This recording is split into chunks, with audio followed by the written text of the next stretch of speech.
Yo, what's going on, everybody? Welcome back. It is a brand new episode of Liam's First Look. And of course, today we're talking about UFC Vegas 95.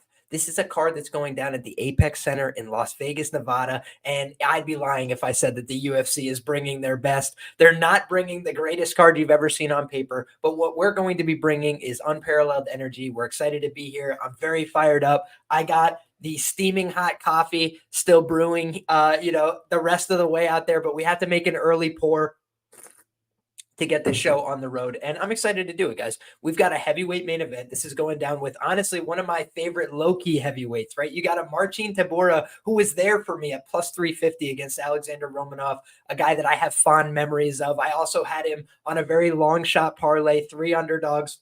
They all cashed the night that he beat Romanov, 14 to win 500 something. So I've had a very good experience with Alexander Romanov in the past, with Alexander Romanov, fading Alexander Romanov with Marcin Tybura in the past. But now I'm looking at a Sergei Spivac. They're running it back. This is actually a rematch. So it should be a fun night of fights overall. Is it high quality, the best thing you've ever seen? No. But are we here to break it down each and every week? Yes, we are. And I'm excited to do that. So without further ado, guys, let's take a look over at the Tapology card. And if you guys are new to First Look, welcome aboard. I appreciate you guys being here. What we do is we start by giving our initial impressions of the fight, right? I'm not fully done with my research. I'm going to tape all these fights in depth. I'm going to have a very well-formed opinion by the end of the week. But right now, it's a Monday night. We're coming at you a little bit earlier. And what I wanted to do is give you guys my first impressions of some of these lines, where my head is at initially. And then you guys will see as the thought process develops throughout the week, as we do more research, some of the things that may or may not change over the course of the week. But also, I've submitted a bunch of information on Patreon already today. So I do have a bunch of research done in terms of the background on some of these fighters, how they've performed in their odds range before as, favorites and underdogs, things like that. So I'm excited to talk about some of those trends, as well as some of the, initial impressions I have, because I've watched all these guys fight before for the most part. So with that being said, guys, let's turn to this main event. And Marcin Tybura is somebody that we're all very familiar with now. If we're long-term UFC bettors, fans, watchers, whatever you want to call it, we've got a 12-7 fighter in this heavyweight division. An admirable record, but fairly journeyman-like in, quality. 38 years of age, so he's getting up there, even though it's a division that tends to have, a much more forgiving nature for older fighters. People can stick around a lot longer in the heavyweight division. They can have success into their 40s, especially in these upper weight classes. However, you look at a Marcin Tybura, he's on a 1-fight win streak, just defeated Tai Tuivasa without much issue in the first round, did take some damage in that fight, but once he got it to the ground, it was fairly elementary. Tai Tuivasa was just a fish out of water with a guy like Tybura on top of him. That being said, you saw the difference in terms of the quality and the speed in the Aspinall fight. He just had nothing to offer.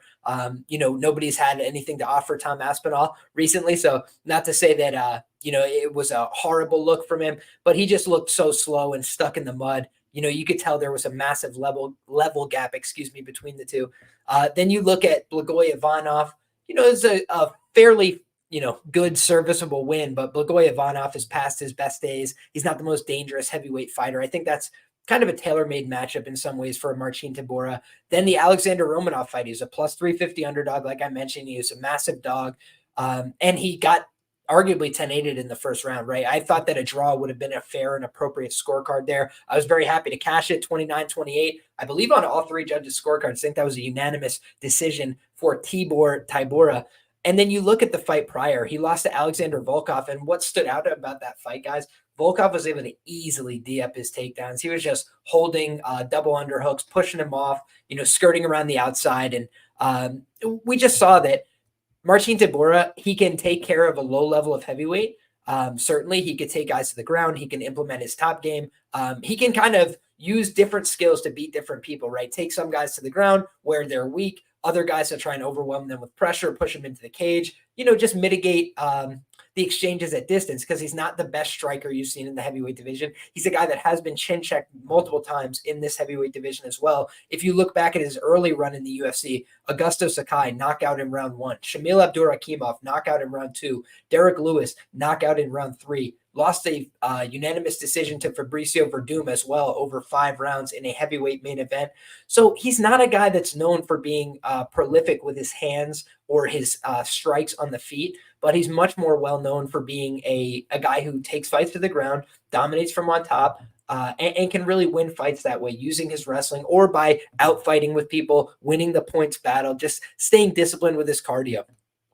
So ultimately, you look at Tybura's record in the UFC over his last huge fight sample size. He's done very well from the Sergei Spivac fight all the way back in February of 2020. He has since defeated Sergei Spivac via unanimous decision, Maxim Grishin unanimous decision, Ben Rothwell unanimous decision, Greg Hardy via TKO in round 2, Walt Harris via TKO in round 1. Alexander Volkov, he lost the unanimous decision there. Then he beats Romanov via majority decision, and he beats who was it? Blagojev via unanimous decision, loses to Aspinall, beats Tai Tuivasa. I mean, that's a very good run in his recent amount of fights. He's done very well over that sample size. However, the losses in his past do loom large. And you think about the fact that he's taking on a Sergei Spivac. Go back to the first time that they fought, and you had a much closer to his athletic prime, 34-year-old Marcin Tybura, right? And he was taking on a Sergei Spivac who was just 25 years of age. So you're thinking, all right, Sergei Spivac's probably just hitting his physical development, right? He's just, probably finished growing into his body as a man. Think about this, guys. I noticed this right away when I was doing my research here. Sergei Spivac, the first time that he fights against Marcin Tybura, weighs in for the contest at 234 pounds. If you go back and look, Sergei Spivac's most recent weigh-in was for the Cyril Gane fight, and he showed up to that fight weighing 256 pounds. So he's clearly gotten much bigger, than the first time that these two gentlemen fought. And when you're looking at a rematch, you have to think to yourself, okay, well, what could have possibly changed? Number one, you got a Sergei Spivac who's gotten a little bit more comfortable inside the octagon, I would argue. He's a guy that's gone out there in some of these fights, and he's shown, process-based wrestling. He went out against Derek Lewis, and I tweeted out a clip of this earlier today, but he basically goes into an overhooking exchange, wraps an over-underhook clinch, goes to step behind Derek Lewis, off balances him moving forward, then cuts the angle, changes to a headlock, and just headlocks him easily to the mat. Got him standing upright and just out of position. It was real wrestling, and you could just see that Sergei Spivac has an idea of what he wants to do. But when you don't have the size, the physicality to implement it, it's going to be a real problem. Marcin Tybura is a talented wrestler and grappler in his own right, but he's a guy like all other heavyweights who prefers the top position, right? Unless your name is Fabricio Verdum and you could throw up a triangle, and an omoplata and all these things from the full guard. The vast majority of heavyweights, if they want to be effective ground players, they want to be on top. They want to take the back. They want to do some position, where they don't end up underneath another 260-pound man. And I do think that Sergei Spivac could change some of the wrestling dynamics coming into this fight. Now, I could just acknowledge to you guys off the rip, I haven't rewatched this contest. I want to go back and obviously rewatch the rematch as, the first basis for me to, make a bet in this fight, right? It's just to understand how this fight played out the first time, what could change. And I'm just going off of my memory. I remember Marcin Tybura just being much more veteran savvy. He was a guy that had a bunch of UFC fights under his belt. I had mentioned the losses that he had went through. Sergei Spivac, meanwhile, was just getting his feet wet inside of the big show. He was 10-1 as a pro at the time. Now he's doubled up his fight count. He's had 20 fights as a professional. He's 7-4 in the UFC. So he's actually starting to put together a pretty solid run. And you look at common opponents, obviously when Derek Lewis fought Sergei Spivac and Marcin Tybura, he was two different guys, but you saw that this guy was able to go out there and easily dominate Derek Lewis. I mean, I don't even know if he took a strike from Derek Lewis in that fight. Derek Lewis was dealing with some back problems. He's since tried to lose a lot of weight as a result, but you just saw him basically get ragdolled, slammed on his face, beat up, taken to the mat. Augusto Sakai, he treated him like he wasn't there. And again, that's another common opponent that has given Tybura problems in the past, if my memory serves. Greg Hardy, these guys, I also tweeted out earlier today a video of Sergei Spivac beating up Greg Hardy from the mount. And I just said, Marcin Tybura, Greg Hardy, Marcin Tybura, Sergei Spivac beating Greg Hardy into a pulp. Like, just that is what those guys like to do, right? They both went out there and bludgeoned him on the ground, just exposed the fact that he really did not have a ground game whatsoever to speak of.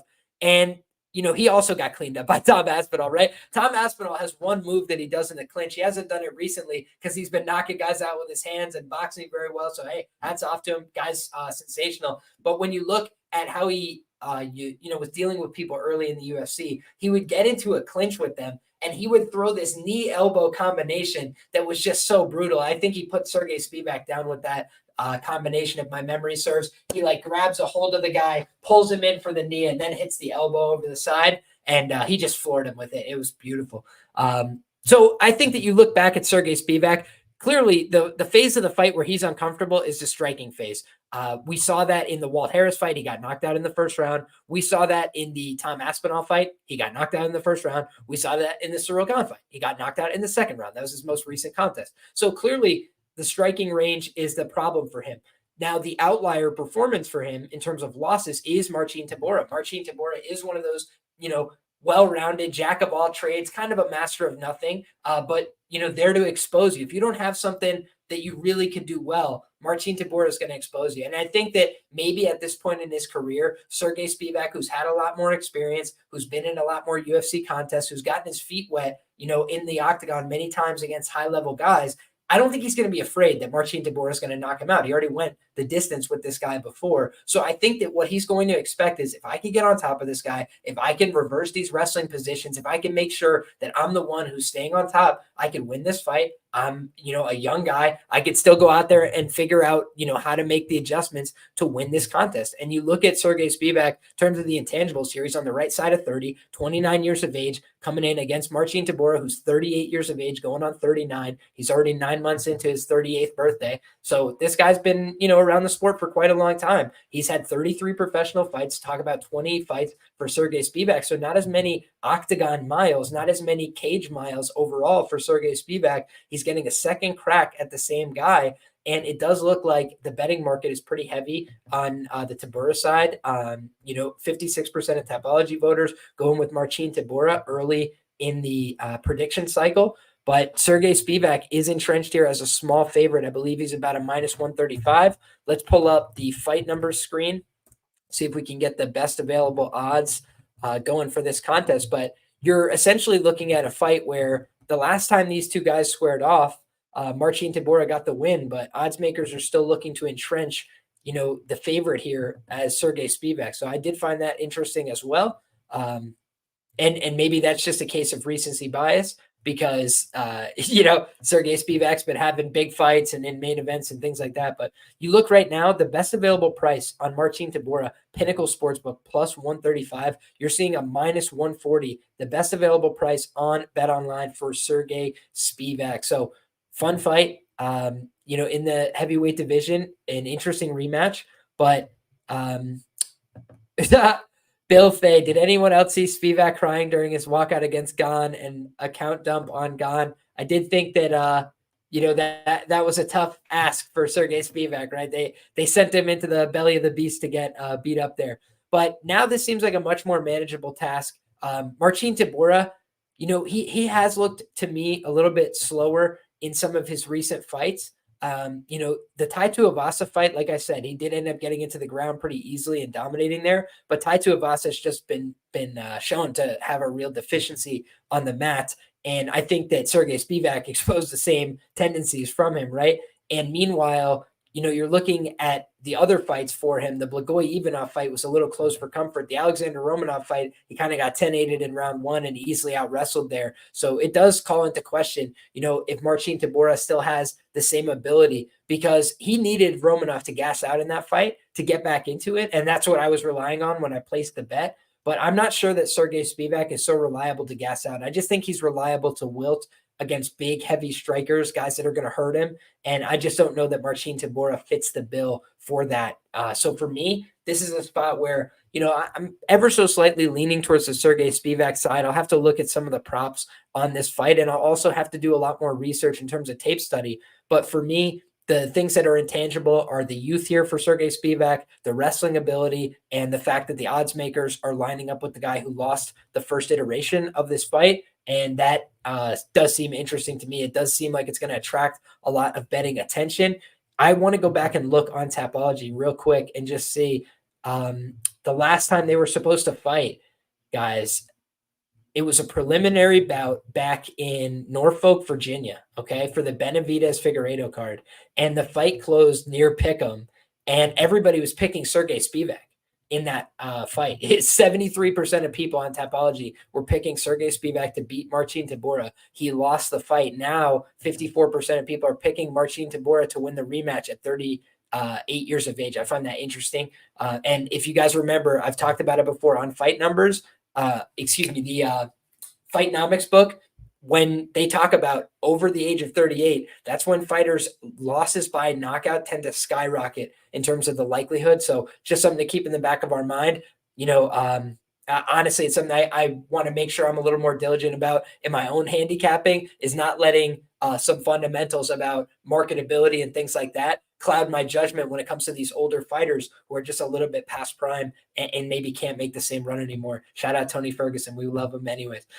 Shout out to Bill Fay as well for the $5 dono. I truly appreciate it, my brother. He says, Liam, I respect your grind and will work on becoming as disciplined as people like you. Take my money. You're a very kind person for that, Bill. I appreciate you. I'm just here doing my level best. I'm a normal ass guy. I do a pretty good job over the long term, but listen, brother, I've been on a tough run over the last couple weeks. So for me, it's all about staying disciplined, staying nose down to the grindstone, trying to find the next good bet, trying to do the next right thing and staying on task. And for me, I think that this is a great opportunity to get back on track this week. I look back at my own results, and I've been doing a little bit better this year on some of the low-key Apex cards that people don't care about. And the pay-per-views, some of the bigger events have been a little bit of a struggle for me this year. So just working to keep evolving my game. I've had a lot of events. I've done well. I've done poorly. I've had great runs. I've had tough runs. So for me, it's just about staying level, riding the waves. Never let your highs get you too high. Never let your lows get you too low. But I appreciate you, Bill, and I appreciate the support. I appreciate each and every one of you guys that's rocking with us live and watching along. And without further ado, guys, I reckon we should kick it on to this co-main event of the evening. I'm not sure where the co-main event is going to end up, right? I think that this is a card that's in flux. I'm not sure if some fights will be added. There's not as many bouts as you're used to on a typical UFC card. However, I'm thinking to myself, this is an interesting co-main event for what it is. You've got Chepe Mariscal taking on Damon Jackson. And these are two guys who are both, maybe under the radar, low-key veterans, right? You've got a guy in Chepe Mariscal who's a lot younger, 31, going on 32. You got Damon Jackson, whose birthday is this week. He's going to have just turned 36 years of age by the time that this fight kicks off. And you look at Damon Jackson, the guy's had a remarkable career turnaround in the UFC. When you look at his 6-4-1 record in the UFC with 1 no contest, you could draw the conclusion, man, that's not a great record. That's maybe a journeymanish record. But you go back and look, guys, he lost to Yancy Medeiros. He had a no contest with Hani Jason. This is all the way back in 2014, 2015. He went to a draw with Levan Makashvili on UFC on Fox 18 back in 2016. Then he gets cut from the UFC. So he goes back to the regional scene. He gets a bunch of wins together. He goes to PFL. And when he came back to the UFC, guys, he fights Mirsad Bektic and gets this incredible comeback win in the 3rd round, right? Then you see him go out there and get absolutely starched by Ilia Topuria. And we all know what turned out of Ilia Topuria, right? That guy stunk. He never turned into anything. Yeah, how did Damon Jackson lose to that jobber? I'm kidding, of course, right? He's a top champion in the UFC. Somebody who's going to be fighting Max Holloway later this year. I'm excited. But then you look, he bounces back from that fight, beats Charles Rosa via a decision that was honestly a little too close for comfort there against Charles Rosa. He was bloodied up so badly at the end. Charles Rosa's going for submission attempts while Damon Jackson's bleeding like a stuck pig. I couldn't believe what I was watching. Then you look at the Kimwella Kirk fight. That was a great win. Goes out there and submits a guy who's very good at jiu-jitsu. Nothing you could say but nice win there from Damon Jackson. The Dan Argueta fight, a guy who's competent at wrestling, a guy who's pretty strong physically. Damon Jackson was able to go out there and horse him around. And I think Dan Argueta, is going to do some competing at the 135-pound class, after Damon Jackson gave him the old tour of the octagon at featherweight. And then you look at the fight with Pat Sabatini. I described it as him just going Super Saiyan, right? Unfortunately, if you guys don't know, Damon Jackson, I believe, lost his brother, and it was right before the fight. Very emotional fighter, very emotional fight style. Came out there to try and kill Pat Sabatini, front kicked him in the face. Pat was on wobbly legs, and that was the end of the discussion, really. So you looked at what Damon Jackson has done. He's done a great job since he came back to the UFC. Did he get absolutely starched by Dan Ige? Yes, but Dan Ige, 50K Ige, he's got big power in those hands. He lost to Billy Quarantillo in a competitive fight. I thought that was the fight that I was a little concerned by for Damon long term. Thought he looked a little slow there. Billy's a guy that can rack up some volume, but I didn't think that was Billy's best performance in the UFC to date. And, Billy was able to go out there and get the win. And you see what happened to Billy his next fight. He got absolutely cleaned up, in pretty short order by Yusuf Zalal. And so I do think that we have to, kind of contextualize that fight a little bit and say, what version of Billy Q was Damon Jackson fighting in that fight? And it still didn't go his way. That's a little bit concerning. But then you look at the Alexander Hernandez fight. He was a co-main event, similar to this spot here. And he was a plus 160 underdog. He ends up coming through and getting the win over Alexander Hernandez. It was a split decision.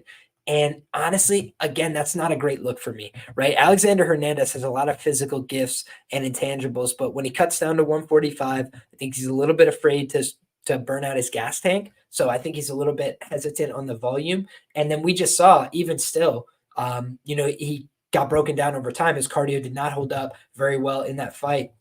And Damon Jackson was able to go out there and earn the win. But this is a guy that was coming off of, 3 losses in his last 4 fights prior to the Damon Jackson fight. So you look at Chepe, he's a guy with a lot more momentum, I feel, coming into this contest. Chepe Mariscal currently in the midst of a 6-fight win streak. He beat Morgan Charrier, split decision. I honestly thought Morgan Charrier should have won that fight. I thought it was a very close fight. I thought 2 of the rounds should have went to Morgan Charrier, but it's a very close fight. So it's not like you could cry him a river, but I would have given it the other way if I was a judge. He was able to defeat Jack Jenkins. I think he whizzered down on a throw attempt from Jack Jenkins and ended up breaking his arm. I don't know exactly what to make of that, but I will just say, like, judo guys, they have that ability to put a lot of pressure on joints, especially the arm. We know how good they are with arm locks, a little bit unconventional as well. And Chepe Mariscal, he's got good throws. We've seen him work that in his own fight. So I guess you don't want to take it away from him, right? It's a fight. You're trying to hurt somebody, but a little bit of a weird outcome in that one. And I believe he had lost round 1 to Jack Jenkins on all 3 judges' scorecards. But I think that when I was watching it live, I thought it was a very competitive round 1.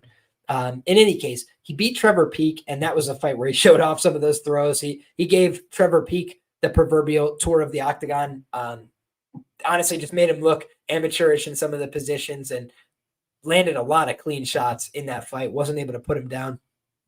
He was on a 3-fight win streak prior to that, winning in Cage Warriors, winning in Combate Global, winning in LFA. So he had done a good job, but the fact that he had lost to Sean Soriano in the CFFC is quite concerning, given Sean Soriano's general lack of grappling acumen. The fact that he got knocked out by Steve Garcia is fair play. Steve Garcia has been doing big things in the UFC. He got absolutely sent to the shadow realm by Joe Anderson Brito. That was a borderline crime against humanity. He beat Yusuf Zalal back in the LFA. So again, this guy can go out there and get quality wins. He beat Pat Sabatini via very close split decision. He lost to Bryce Mitchell on the regional scene. He's fought tough guys, man, all throughout his career. And right now, he's a tough guy with a lot of momentum. He's 3-0 in the UFC, but he's taken on the much more seasoned UFC fighter, 6-4-1, like I mentioned, Damon Jackson. So I get making a case for both guys here. I think that Damon Jackson, one of the issues he could present for Chepe is just that he's huge. A lot of these guys Chepe's been fighting are a little bit small, a little bit undersized. And meanwhile, Damon Jackson is going to have a 4-inch height advantage here, standing 5'11" inches. He's going to have a 2-inch reach advantage at 71 inches compared to just 69 for Chepe Mariscal. And he's also, a few years older here, but he's a guy that has, been seemingly trying to put forward his best foot in every fight in the UFC. When he fights guys that are, athletically overmatching him, he gets brought back down to earth a little bit. But when he fights guys that are grinders, that are, talented, skilled fighters, he tends to find a way to leech onto them, right? Like the nickname, and overwhelm them a little bit over time. So I think the line is probably a little bit off here. You see Chepe Mariscal go from being an underdog in every single UFC fight. The guy hasn't been favored to win a fight since the regional scene, to being a pretty substantial favorite in a UFC co-main event against an arguable step up in competition. I think that is a little bit of a red flag, right? Just a warning spot where things could potentially go a little bit sideways for you. Damon Jackson, I still have to calculate it. He doesn't have the strongest trend as an underdog I've ever seen. But again, he has been an underdog all throughout his career. And a guy like Chepe Mariscal is just not used to being the favorite. So we'll see how this fight turns out for him. I have no action on this fight. I don't think that I could get to the Damon Jackson side based on how slow I thought he looked in his last two fights, but I will revisit the tape here. Memory can be a tricky thing. So you want to make sure that you go back, if you can, and watch some of the footage and say to yourself, hey, does my memory match up with what I'm seeing visually? And oftentimes there'll be slight deviations, or you'll say, oh man, I forgot this moment. I forgot he hurt him here. I forgot about this big shot that landed. So shout out to Rick Sanchez in the chat, says, I love Chepe. He should not be minus 220. Over 1.5 rounds is the pick to click for you. Dixon says, could that performance be labeled as a outlier or no? The performance for Sabatini? I suppose it's certainly an outlier to front kick him in the face and finish early. But I think that when you look at, how Sabatini's been finished in some of these other fights, I'm not sure it's really fluky as much as Damon understood the assignment and went to work violently in that fight, as opposed to trying to be super technical with his jiu-jitsu. He just ripped him over. Once Pat shot a bad takedown because he was already ripped him over to his back and just started bludgeoning him. It was a very smart performance, I thought, from Damon Jackson. And Damon's one of these guys that his performances can be a little hit and miss, because like I said, he's got some big downsides as a guy who's not super athletic, but you just know that he's going to bring, whatever he's got, and he's going to try and kill the guy, whether he could choke him, whether he could take him to the ground. He's going to try and find a way to win. And it doesn't always go his way, but he's a fun fighter and a guy with a lot of experience. He's a savvy guy. So not a guy I'm always anxious to fade. And he proved it again in that last fight where a lot of people were anxious to fade him. And then, he cost some money. So shout out to Damon Jackson. He's a leech after all. Chepe Mariscal is a guy that I haven't predicted all of his fights super well in the UFC either. So I don't feel compelled to get involved now when he's a big favorite, anything like that. Probably a pass fight for me, but fun one. I'm excited to watch that one play out. Next up, guys, we got Yana Santos taking on Chelsea Chandler. Yana Santos appears to be in great shape. Shout out to our guy, Pepe Sylvia, friend of the show, posted on Twitter. Yana Santos looking in very good shape, looking like, she basically had commented on the fact she doesn't have to breastfeed anymore, which I know we're talking about breastfeeding in a conversation about capping mixed martial arts, but she talked about it as being valuable for her in terms of her sleeping habits, in terms of certain things. And so obviously she looks like she's in great physical condition. Our guy Dixon has some skeptical hippo eyes about how she got this physique and doesn't believe the stories about stopping breastfeeding. But in any case, you look at what Yana Santos is bringing to the table, and she's had a bunch of UFC fights. And she's with the great Thiago Santos in terms of a power couple. So she's 4-5 in the UFC. And overall, as a professional, she's looking at a pretty tepid 14-8 record. And when you look at her current age, she's 34 years of age. So she's taking on a Chelsea Chandler, who's a very similar age, but Chelsea's been a little bit more active in her recent career, I would say. In the last year, we've seen Chelsea Chandler take on Julija Stoliarenko, Norma Dumont, and Josiane Nunes. And meanwhile, this is going to be the first fight since 2023 for Yana Santos. And that was a split decision loss against Karol Rosa 1 year and 1 month ago. So basically, in the same amount of time, Chelsea Chandler has had 3 fights that Yana Santos had just that one fight. And she did lose that fight via close decision. So if I pull up Yana Santos, she's the biggest social media star on the card, which I found absolutely shocking. But it just goes to show there's not a ton of star power on this fight card as a whole. And when I'm looking at what they do bring to the table, she is a very, popular, well-known girl on social media. And that's interesting to me, right? Coming into this fight, I do think she's been a hit and miss type of fighter, right? You look at Yana Santos, and she has a win over Ketlen Vieira, who's a top girl in the division. She beat Julija Stoliarenko. She beat Marion Renault. She beat Lena Landsberg. None of those wins jump out at you as like, man, that's the great win. Like, that's a sensational win. But then you look at the losses. Split decision to Karol Rosa, who's still keeping her UFC job. She's on the card. Lost a unanimous decision to Holly Holm. Holly Holm's only win in her last 4 fights, I believe. You look at the Irene Aldana fight, she loses that one via first round knockout. I mean, it looked like she didn't have neither a hope nor a prayer in that one. And she was doing well against Aspen Ladd back in the day in 2019 until Aspen Ladd just stormed her in the 3rd round and easily finished her. It was kind of remarkable, honestly. Then you look at the Chris Cyborg fight, it looked like she had no business in there. She went to a no contest with Tanya Evinger and then rematched her and the rear naked choke finish. So, man, a lot of sketchy grappling losses early on in her career. So physically, she looks good. Looks like she's in good shape, but she's got 3 KO TKO losses inside the UFC. And again, the quality of opposition pretty solid. Irene Aldana, Aspen Ladd, and Chris Cyborg. I mean, there's no name to really sneeze at there except for maybe Aspen Ladd, but ultimately not a horrible string of losses. But then her unanimous decision losses to Holly Holm. She got submitted multiple times, like I said, pre-UFC, and then Karol Rosa split decision last time out. She just doesn't have a ton of great ability, I feel. What she showed in the Ketlen Vieira fight is she could throw a decent volume of strikes. Ketlen Vieira was trying to take her down, hold positions, control her, and you just saw that Yana Santos was frustrated by the fact she couldn't really get out, so she starts throwing back elbows, starts throwing back punches, and eventually she opened up a cut on Ketlen Vieira. Ketlen Vieira looked like the victim of a violent crime, and she was able to sneak that one out. But her grappling is a little suspect for me. You look at Chelsea Chandler. I thought last time out she could have had a much easier and cleaner fight with Josiane Nunes, and instead she chose to spend large portions of the fight on the feet. I guess it was maybe trying to prove to the fans and the organization she can stand up after the Norma Dumont running away, sprinting into the cage incident.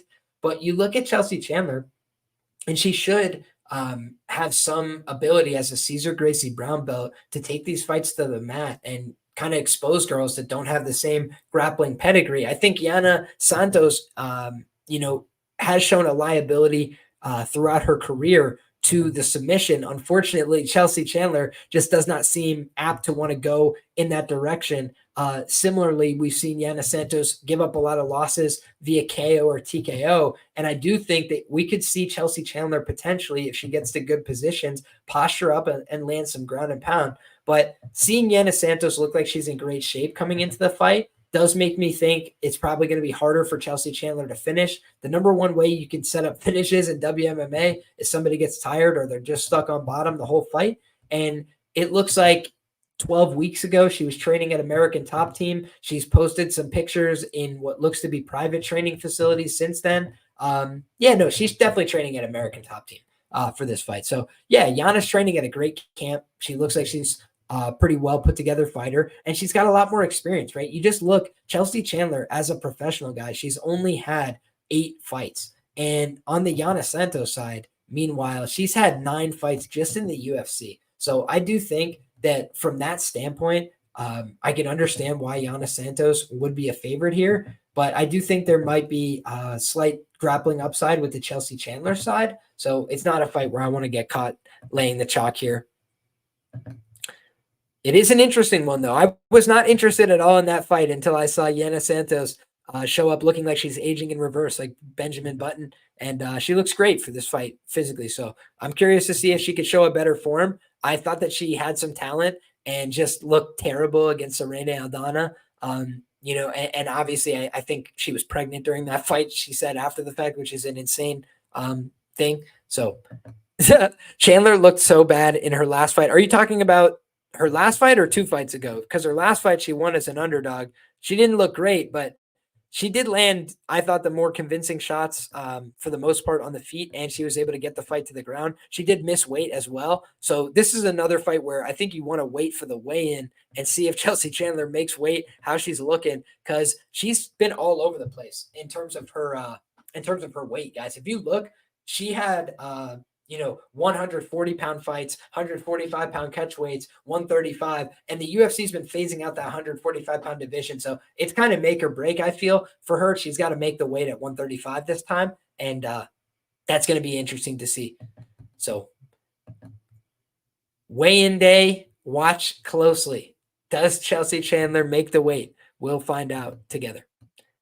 Next up, guys, we've got an all-Brazilian main card opener, and this is a flyweight jiu-jitsu specialty. We got Allan Nascimento taking on Jafel El Pastor Filho. And this is a fun one, guys. I'm surprised there's not more chatter about this fight on Twitter and in the streets this week, because I just think of this as one of the most interesting, if not the most interesting fight on the card.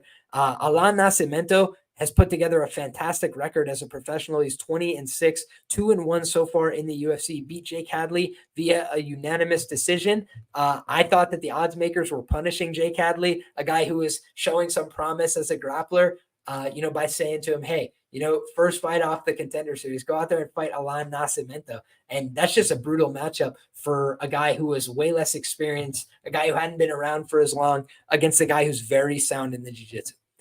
Then you look at the Carlos Hernandez fight, just easily takes his back, rear naked choke in the first round. Sensational from Allan Nascimento, puro oso. This guy really knows his jiu-jitsu. He loses a split decision to Tybur and Serghei, a loss at his age just fine, as Tybur and Serghei is 4-1 in the UFC. His only loss, a close one to Tim Elliott, where Tim Elliott cheated his ass off. So I think that you look at Allan Nascimento, and he's shown you nothing but solid results inside the UFC.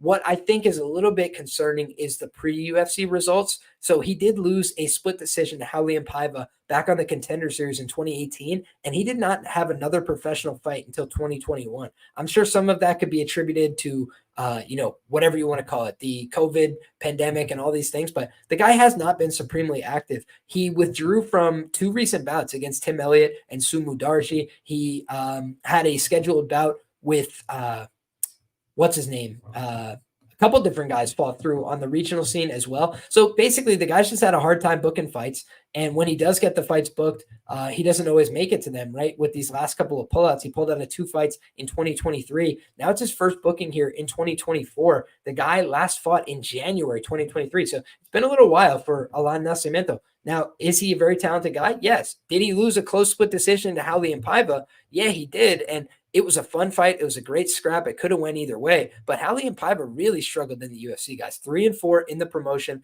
Lost to Sergei Morozov. Got knocked out by Sean O'Malley in the very first round. No shame in that one. But also got finished by Rogerio Bontranin. I thought he kind of got screwed in that one. Lost a split decision to Kai Kara France. The guy just could not catch a break. But you look at overall what he brought to the table. Raulian Paiva got knocked out by Kyler Phillips and then came back and won. Like he was a fun guy, but he was walking a very fine line.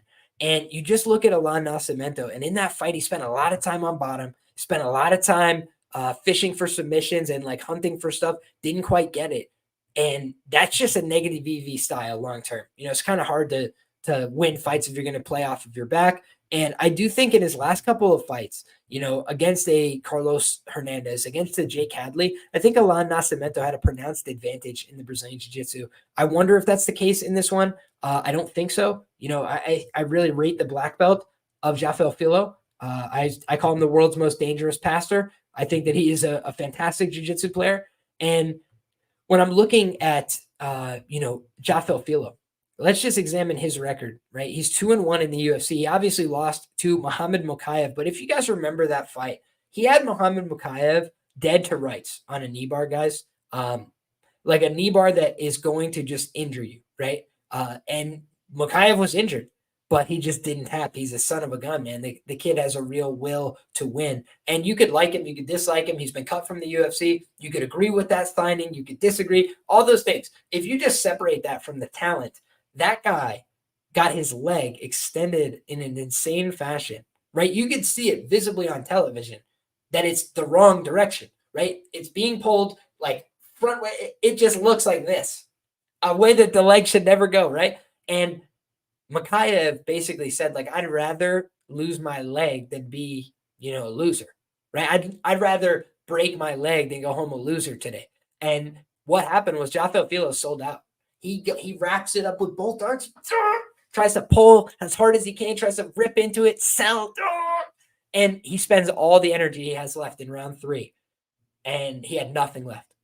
And he just spent it all, and he did some damage, but Mikhaev just didn't tap, stayed tough, and with like one leg, just like grabs onto the guy's back, pulls himself up, and locks it in the rear naked choke.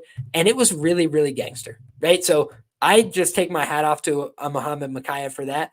That's the exact same way that Jafel Filho lost to Luan Mateus, 3rd round rear naked choke. So can the guy slow down a little bit over the course of 15 hard minutes? Yes, he can, because he's an all-action fighter. You look at Jafel Filho, and he has one win via decision, one loss via decision. This is a guy that is playing for keeps, right? He is going out there to kill or be killed. And when you look at his 5 wins via knockout, including against Roybert Echeverria on Contender Series, it looked like he was probably going to win the decision. It looked like he was starting to run away with the decision a little bit. And I just remember him sitting on his punches and saying, like, no, I'm getting this guy out of here. And like walked into it, threw hard, and eventually put Roybert down. And all I heard was positive things about Roybert in the lead up to that fight, guys, about how he was a great prospect, about how he was going to do so well. I was convinced. I'm talking about by people from his gym, people close to him. Now he's ended up lost on the regional scene since then, right? So things have gone off the rails for the guy. But you look at everything that was said about Roybert Echeverria in the lead up to that fight, and I was like, man, this kid is going to be a very live underdog.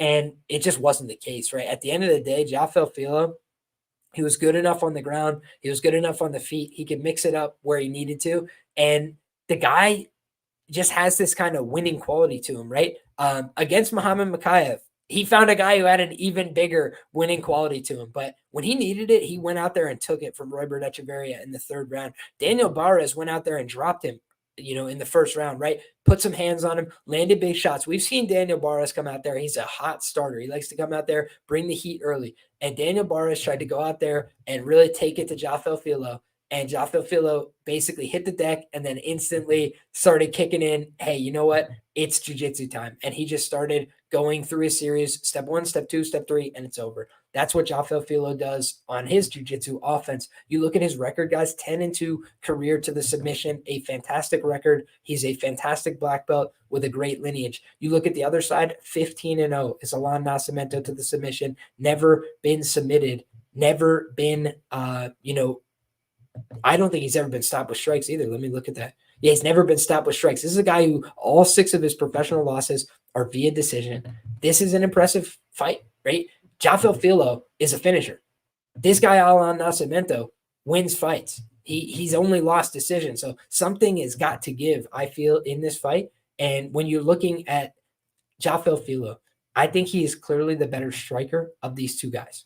I think that Allan Nascimento can hold his own a little bit on the feet. I think he can offer some tricky strikes, but he has 1 win in his career via knockout, via strikes. And we've seen, this guy, Jafel Filho, pack some power in his strikes. Whether that's the kicks, whether that's the punches, this guy can really hurt you with strikes, and he can put you away, in terms of submission skills. He could club and sub you. He could hurt you and then follow you to the ground and finish you. And, we've obviously never seen Nascimento get subbed, but if you get hurt, it doesn't matter who you are, right? You're a black belt, you get punched one time, you're a brown belt.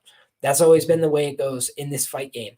And I think that the fact that this guy's finished, Vinicius Salvador, Roybert Echeverria with strikes, went out there and put it to those guys. Honestly, I thought he could have finished Ode Osborne via strikes if he had just tried to belly him out from the back take and go for punches. But instead, he shows off the black belt, the jiu-jitsu, and El Pastor, the world's most dangerous pastor, took home another win in that fight. So he's on a nice little run here now, 2-fight winning streak, and he fought as recently as this March. So he's getting back in there, keeping that activity going, staying busy inside the octagon, things that I like to see. So Yeah, I have to admit I was a little bit surprised by the number here, but I'll tape it and see if anything jumps out at me. Obviously, a little bit more experience on the Allan Nascimento side. Tiny bit of size, he's a little bit bigger, but I feel Jafel Filho is going to compete with him in every phase of the fight. So should be a fun one. Next up, guys, we got Charalampos Grigoriou taking on Toshiomi Kazama, and you guys know what's coming next if you've been longtime fans of the show. But if you're new here, we are Chad Hellinger stands on this show. He one time came back to a Dana White Contender Series prediction video that I did, and he said, a lot of people go back and shit on people that get their picks wrong. He said, but I'm going back and giving credit to the guys who got it right. Great pick.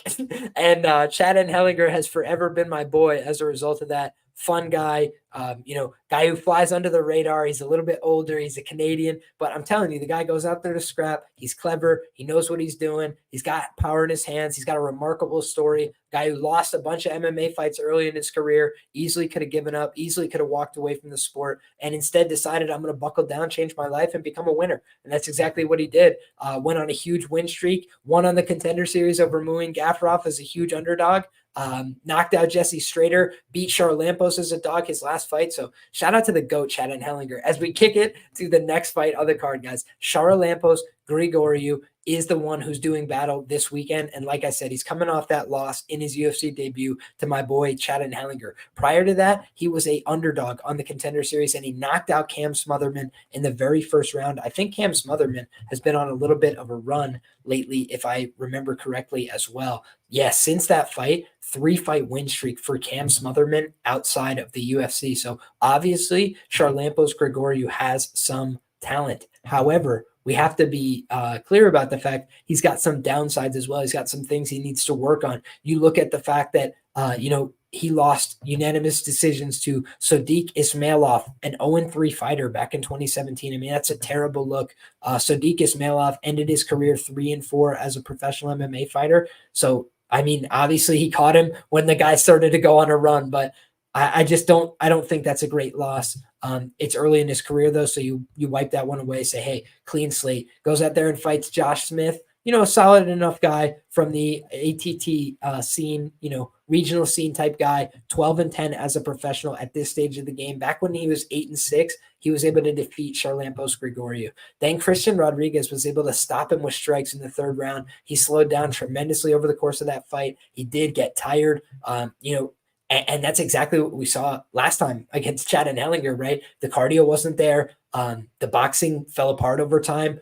His ability to take damage kind of fell apart a little bit over time. I thought Chad Hellinger was going to stop that fight on several occasions. So you just look, and Charalampos is clearly a tough guy. He's willing to stay in the pocket and take some shots, but he slows down over the course of his fights, no doubt about it, in my view, and he starts very hot. So when you start hot, you kind of go out there, you throw a lot of strikes early, you try and bring power, and put people away. And that either it's a very boom and bust style, right? Then you look at his opponent here, Toshiomi Kazama, and Charalampos actually might be well equipped to beat this guy, right? Just because you look at the last few fights from Toshiomi Kazama, and I have to admit, I've been thoroughly disappointed. Rinya Nakamura has been nothing but a wet blanket in the UFC so far, right? And I say that with due respect. He's very athletic. He's got clear skill. He's got a great wrestling pedigree, much better than mine. Like, there's nothing I would say negative about him, except that his fights have been boring as sin, right? He just goes out there and holds people, throws them into the ground, and, he does a couple cool transitions. Like I said, credit where it's due. He's a fun athlete, but just the style of fighting itself is just like not letting something happen, right? And then you look at this guy, Kazama, he gets absolutely flatlined with no defense, just like hanging his shin out there in the first round. And then you look at the Garrett Armfield fight, and it was a very similar result and made it seem like, man, Garrett Armfield's really starting to put it all together. He's really starting to find his hands, right? And then Garrett Armfield goes out there against Brady Heastand and kind of laid an egg and showed himself to have the same problems he had, pre-UFC a little bit. So I think that when you look at where Toshiomi Kazama is at, he's in a big prove-it spot. He hasn't won a meaningful fight, right? Like, he won a fight on road to UFC over a guy with a 27-11 record, and that looks fine on paper, but ultimately the road to the UFC guys just have not been, fully integrated to the UFC level of competition yet, right? Then you look, he had been knocked out prior to that via flying knee in the first round, or excuse me, in the second round by a 2-2 fighter. So this guy in his last 3 fights has been knocked out 3 times, and not against very high level opposition overall, against pretty green fighters. And Charalampos Grigoriou is going to try and bring, power, precision, throw hands. And I just think that last time out, they gave him Chad and Hellinger. And this is my sincere opinion. And you guys can agree or disagree with me. But I believe the UFC wanted Charalampos to do well. So they give him an old Canadian guy that they're not super familiar with, that they're like, yeah, we owe a fight to this guy. And, he's coming off a loss, I think, if my memory serves. So my boy Chad and Hellinger coming into that fight was actually off 2 straight losses, right? He lost to Haile Alatang and he lost to Jose Johnson. So coming off of 2 straight losses, they're like, this guy, Chad and Hellinger, is washed. He's old. And this is the UFC's perspective, right? They're like, this guy stinks. We'll give Charalampos this guy. And Charalampos goes out there and had classic UFC jitters. He went out there throwing big early. Chad and Hellinger is not afraid of a firefight. Haile Alatang literally put his nose on the other side of his face. Chad and Hellinger stuck around for 15 minutes. So you just look at what, we've seen from a guy like Chad and Hellinger. He's just shown way more durability, way more willingness to fight than a guy like Kazama, who's just out there, bouncing into range with no defense and getting killed. And I want to shout out my guy Dixon here, who said Liam Kazama is getting yayaed. I have to just say, if you look at Yaya's fight with Peak, he at least showed willingness to fight on, right? He didn't show any of that same willingness in this fight with Kawe Fernandez. And for me, it was a great shame because the only way to beat Kawe Fernandez is to gas him out a little bit. He's a great 1-round fighter, but he's a guy that does not hold up well over time. And so for Yaya to go out there with a risk-prone strategy, chin up in the air, attempt 0 takedowns, and just get put down with strikes early was very disappointing to me, right? But for Kazama, I'm not sure how he would get this fight to the ground necessarily. I don't know that his wrestling is all there. I do think that Charalampos is a guy that gasses out, but I'm not sure that this guy can last 7.5 minutes without getting knocked out against a competent opponent. So for me, it's just it's tough to get behind somebody like Kazama. Now, the one thing I want to say is this guy Kazama, right? Because I got to paint, I painted the case now for Grigoriou, who I think is not very good, and who I did tweet after his last fight, with all due respect, put your hand down. Charalampos is out there after he clearly just lost to Chad and Hellinger. Chad and Hellinger just beat his ass. That's just the truth of what happened. You guys can go back and watch. Chad and Hellinger beat his ass. Then this guy puts his hand up at the end. And listen, I get it. It's your career. You got to try and say you won. But if you have a case, if it's a 50-50 fight, put your hand up and just hope that they give it to you. If you got your ass beat, don't put your hand up, brother. Just keep your hand down and say, hey, well done. You got me on this one. Chad and Hellinger whooped his ass. So I think that when you're looking at Charalampos, he had a little bit of that humbling experience. He tasted that humble pie. And I do think he might come out with a little bit more, instead of piss and vinegar, a little bit more shot selection, a little bit more picking his range. And when you look at Kazama, he's training with my guy Tatsuro Taira, right? He's been getting some work with pound for pound Muay Thai, I believe. Maybe he got some traveling in, but certainly he was doing some work with my guy Taira. I did see on Instagram. And Tatsuro Taira, one of the best prospects in all of Asian MMA. So I think that you look at how Kazama's working. He's surrounding himself with the right people. But in terms of marketability, guys, it's not there. He's not very well known as a product. I believe that the only active Cypriot in the UFC is Charalampos Grigoriou. And I think that the worst Japanese fighter in the UFC right now might be Kazama. So it's a tough spot for him. And I hope that, he can get on track. I do think it's a fight where both guys are a little bit low level, but Charalampos has fought a little bit tougher guys in my view and fared a little bit better as well. So I just don't really see it with Kazama right now. All right, guys. Let's move to this next fight. Let's take a sip of the coffee. If you guys are drinking coffee with me, great. If you guys are drinking water, hey, cheers to you. If you're having a beer, God bless you for it. Whatever you guys are sipping on, I hope that you enjoy it. Tilt that back, and we'll move on to this next one. This one is going down in the welterweight division. Guys, I'm fascinated by this fight because you got Danny, left hand to God, Barlow fighting, and anytime this guy fights, it is must-see television as far as I'm concerned. I described him earlier today as a walking highlight reel. You look at this guy and the things that Danny Barlow's out there doing, close range, head kick, knockout, bing, just explodes the guy on the regional scene. Absolutely phenomenal. The way he went out there against Raheem Forrest and found multiple bam, bam, bam, left hands, got the stoppage, still standing in the first round. You look at how, he conducts himself in there. Ultimate confidence, a guy who's supremely sure of his work. He's working with Law School MMA. I believe Brian Hall is the coach over there. Sensational stuff that they're doing at the gym. Guys that are really working hard, trying to get better every day, trying to put on for Memphis, Tennessee. And this is probably, Memphis, Tennessee's best chance at a UFC champion in the year of our Lord 2024, because Danny left hand to God Barlow needs work on the ground. He needs to continue to improve his takedown defense and his ground game, but his ability to land huge shots on the feet is dangerous.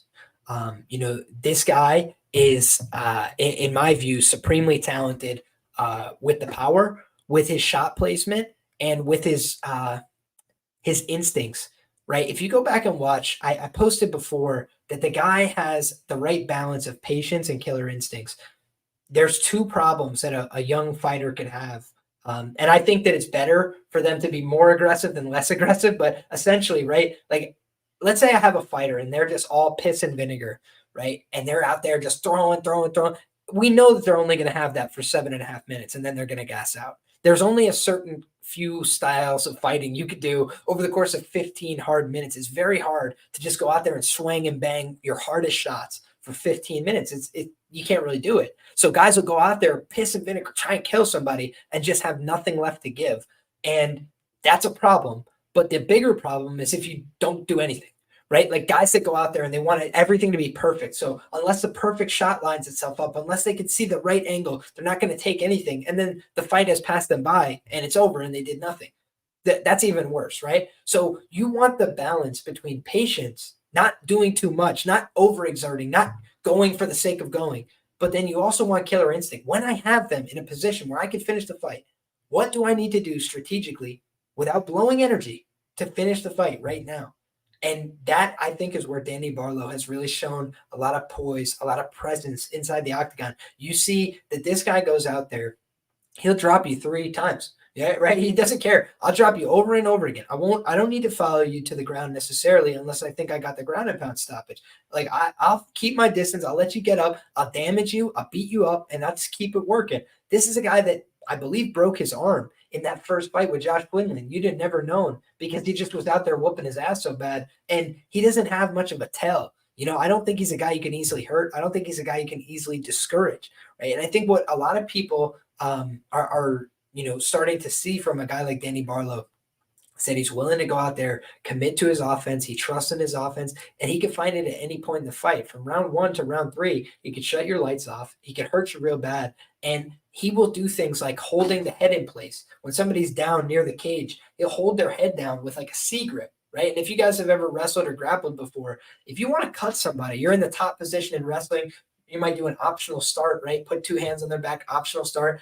Then you go to a C grip on the back of their neck so they can't get their head up. They're stuck looking down at the ground. It's brutal, right? It's just an easy way to keep somebody in a very uncomfortable position. You guys see that? You can't even talk right when your head is tilted down like this. So you see Danny Barlow stuff the guy's head to the floor. Know what they can't do? See anything. So then he's punching that they can't see. And as they start to get up, they're exposing their chin. They're exposing sensitive parts of their face to getting hit really hard by a guy who hits like a truck. So you just see Danny Barlow do a lot of things right to get people out of the fight.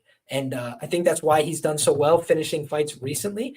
His only loss, guys, if you look back at his career, is as an amateur fighter. He got heel hooked in the second round by 5-1 amateur Keith Dow back in the day. Keith Dow is actually 3-0 as a professional MMA fighter as well. So very solid fighter, really no skin off his nose there. And that was back in his amateur days. You look at his professional record, the most concerning piece of footage that I could find from his record was the Dustin DiPuma fight. And Dustin DiPuma, guys, went to a decision with him. He actually, was able to get top position on Danny Barlow, and it looked like he was potentially going to finish, right? It looked like he had a submission all but locked in. He gets to the back. He gets hooks in. He has what looks to be a rear naked choke grip. He then goes, regrips, tightens it up, pulls it all the way. He's like really trying to wrench this rear naked choke. And Danny Barlow just refused to give up, rolled back to the full mount, took a couple punches, kept moving. The guy just showed that he's not an easy quitter. What you always worry about with these guys that are, big, hit hard, powerful, there's so many good hammers, but not good nails, right? Like guys that can just go out there and land good shots. They can hurt you. They can beat you up. But if they get hit one time, that's it. No. That's not what I agreed to. I thought I was beating you up, right? I didn't think this was a fight. A fight I don't want to do. A lot of people want to beat you up, guys. Not a lot of people want to be fighters. Get hit in the face, get beat up. No. Most people don't want to do that, truth be told, right? Most people want it to be, I beat you up and make it look easy and then go home. I don't want to fight anybody, right? So then you look at Danny Barlow. He ain't afraid to fight, right? He ain't giving up easy. You put that choke on him. You try and put him in you put somebody in a heel hook and they don't respect it. They don't tap out. And especially, by the way, in an amateur fight, right? It's not even a fight for money. If they heel hook you, you're going to destroy your whole knee. That's basically what's going to happen. If somebody has a fully locked in heel hook and it's correct, they have good braking mechanics, they're going to rip all the ligaments and shit in your knee and just destroy you, right? And meanwhile, Danny Barlow, that's what he tapped to, right? You got heel hooked on the amateur scene, tapped to that. That's just wise, right? That's just career management. You got it. Somebody heel hooks you, you're caught, got to give up. But you look at, somebody gets him in a tight rear naked choke. Somebody puts him in a lot of discomfort. We've seen UFC champions, guys. This fact check me on this. We've seen UFC champions tap before the choke's even in, right? It's halfway across their choke. It's on their shoulder. The guy's looking to go for it, and they're already tapping due to exhaustion, fatigue, all these things. It's very uncomfortable to be choked. This dude, Danny Barlow, is getting his neck halfway ripped off. He's fighting his way back to get his back flat on the mat. I really appreciated that about Danny Barlow on the tape. When you go back and look at a guy who's willing to be in a dark spot for a minute and not panic. A lot of jiu-jitsu is about being patient. I'm in a tough spot. I can't panic. I have to hold on, take a deep breath, live to fight another second, do the next right thing. And I think that Danny Barlow has shown offensively, he's not a jiu-jitsu ace, but he has some idea of what to do in terms of passing positions, keeping his offensive, guard safe. But then you look at his defense, definitely leaves a little bit to be desired in terms of the technicality. But my coaches used to say when I was growing up wrestling,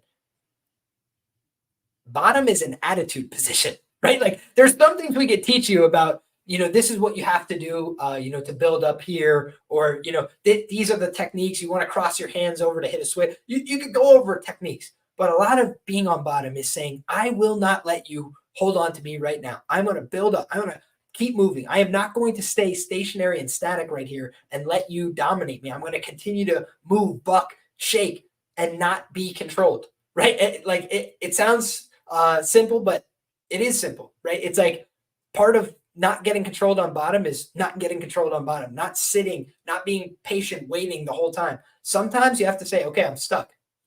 Take a second, be patient, think of the next right thing. But more often than not, the way to stay moving on bottom is to stay moving on bottom. Don't let one static position occur. Continue to move, continue to press, continue to go this way, that way. That is kind of what you have to do in order to keep it going. And I just see Danny Barlow as a guy who's willing to work. 15 minutes, he's willing to work. He's willing to do what it takes to win. And he's got an interesting opponent here, right? I thought that Nikolay Veretennikov, was just some washout from Contender Series, right? A guy who made it on Contender Series but never really did anything with it. And that couldn't be further from the truth, right? You just look at this guy, and he went out there, he lost to Michael Morales. But contrary to my recollection, he actually won the first round on 2 out of 3 judges' scorecards. My scorecard as well. I would have given Veretennikov the first round in that fight. Then Michael Morales started to take over down the stretch, but he mostly did it by wrestling. You guys may remember late in that fight, Veretennikov was getting elevated, thrown around. He almost got stopped at one point in the second round. He got hurt. He got dropped. His visuals weren't great in rounds 2 and 3. So those are the big concerns, I would say, for him coming into this fight, right? He's coming in on short notice, and this guy's just been dealt from the bottom of the deck. Michael Morales, 4-0 in the UFC, 16-0 as a professional. He's just a fantastic fighter, right? Hasn't shown many weaknesses so far in the UFC. And that was who they dealt him in this Contender Series fight. Now, at the time, Michael Morales was a 22-year-old underdog. Nobody knew who he was. He was still an Ecuadorian wrestling prospect. I mean, how many people were super high on that? I don't know, leading into that fight. But then obviously Michael Morales in rounds 2 and rounds 3 showed that athletic difference, that class difference. Now you look at a Nikolay Veretennikov, who is very good at fighting, right? There's no doubt about that. He's a solid fighter. Most of his losses were early in his career, back in 2014, lost 3 fights, then went on a huge winning streak, lost to Michael Morales, and then he's won 3 fights since then. But now he's once again being dealt from the bottom of the deck here, guys. Danny Barlow, 8-0 as a professional fighter, 1-0 in the UFC, 1-0 on the Contender Series, won both of those fights via knockout. Josh Quinlan has shown himself to have a pretty, solid chin, right? You just look at Josh Quinlan over time. He only has 1 knockout loss in his career. He fought Adam Fugit. That was a little bit of a, slow-paced fight. He got jabbed to death by Trey Waters, beat up a little bit in that fight, did not go down in that one. And then meanwhile, Danny Barlow was able to put him on ice, right? And I just think that's interesting to note because you've seen Josh Quinlan had 6 fights on the amateur scene. He's had a bunch of fights as a professional as well. Looking at it, Josh Quinlan has had 10 fights as a professional, and the only guy who ever put him down with strikes was Danny Barlow in 16 fights, pro and amateur. So just one thing to note there on the Josh Quinlan side. And for Raheem Forrest, he had been submitted one time in his career by Chuck Buffalo, Charles Radke, but prior to that, he certainly hadn't been stopped with strikes, and Danny Barlow, again, was able to stop him with strikes. So you look at Nikolay Veretennikov, and he was able to go out there and beat Anthony Ivy on Fury FC's Looking for a Fight. That was how he earned his shot on the Contender Series.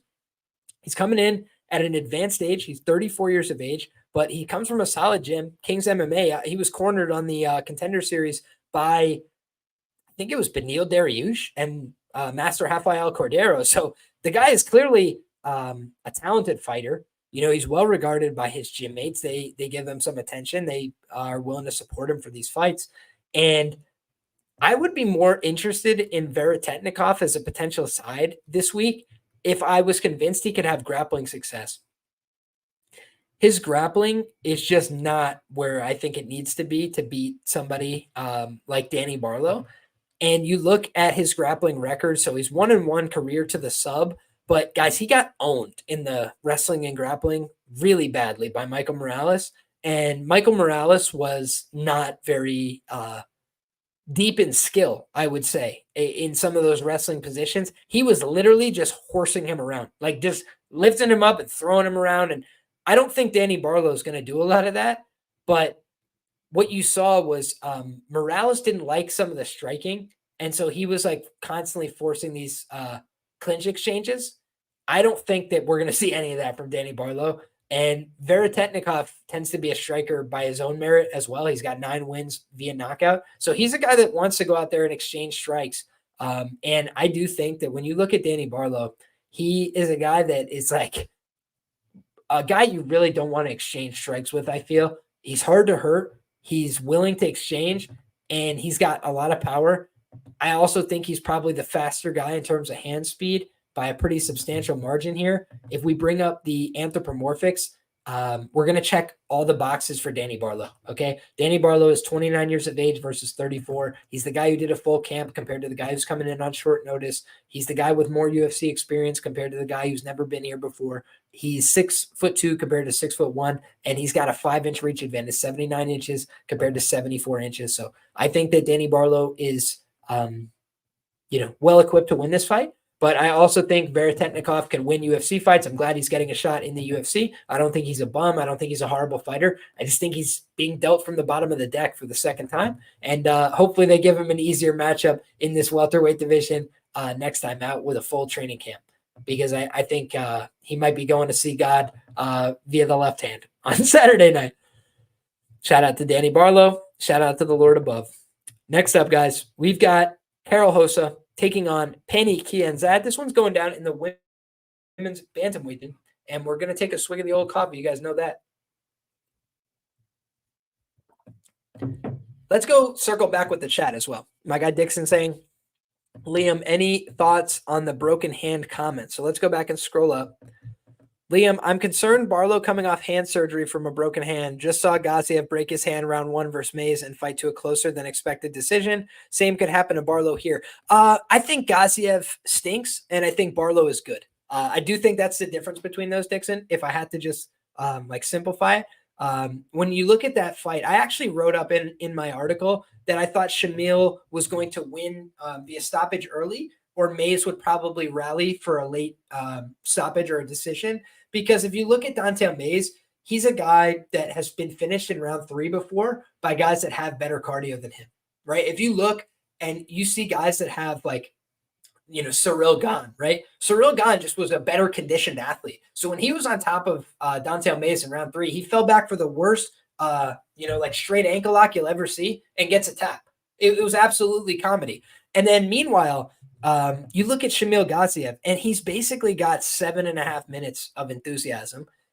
And that's not really, much beyond that, right? He also ran headfirst into the cage. If you remember, he ran headfirst into the cage against Jairzinho Rosenstruik in the first round. Everybody mocks Chelsea Chandler for that, but, he did the exact same thing. So I just think of a guy like Danny Barlow as a much more naturally dangerous fighter. Shamil Gaziev looked super dangerous against Greg Velasco, who's like a regional level guy who we wish the best. He's a local guy. He's got good jiu-jitsu, but he looked good in that fight. He almost got submitted in the first round as well. I told people take the ends by sub as opposed to just Gaziev by sub for that fight, because I was like, Greg Velasco could absolutely take his back. Then Greg Velasco gets dropped with an uppercut and instantly takes his back. But then additionally, right, if you look at the fight with Martin Budai, he actually didn't put Budai down in that fight. He just landed a lot, and Budai had no idea what to do defensively. He was just like, here, just getting nonstop one-way traffic down the middle. So I do think that Danny is a guy I trust a little bit more. But the one point I do want to make to your credit here, Dixon, is Veretennikov is not a quitter in the traditional sense. I thought he gave a couple moments where he looked like he was ready to quit against Morales, including right at the end of the fight, guys. It's a horrible look. Like, Morales throws him with this body lock, takes him overhead, slams him. And then this dude is just curled on the ground, just embarrassed, and didn't even try to get up. It was a bad look, but he kind of just knew he had lost. In this one, I wonder what version of him we're going to get. He probably knows at 34 years of age, not too many more opportunities at a big level on the big stage knocking on his door. So I think we're going to get whatever he's got to offer. He did win the first round last time, so don't be too stunned if he comes out here and wins a round. But I just have a feeling that Danny Barlow at some point, as the fresher guy with a little bit more preparation, he's probably just going to find your chin, Shout out to Fight Realm says, I'm a big fan of Barlow, and if I remember correctly, he said on IG live stream he didn't get surgery so that he could fight on 8/10. Oh, that's interesting. That's actually very interesting. So I wonder how his hand is feeling.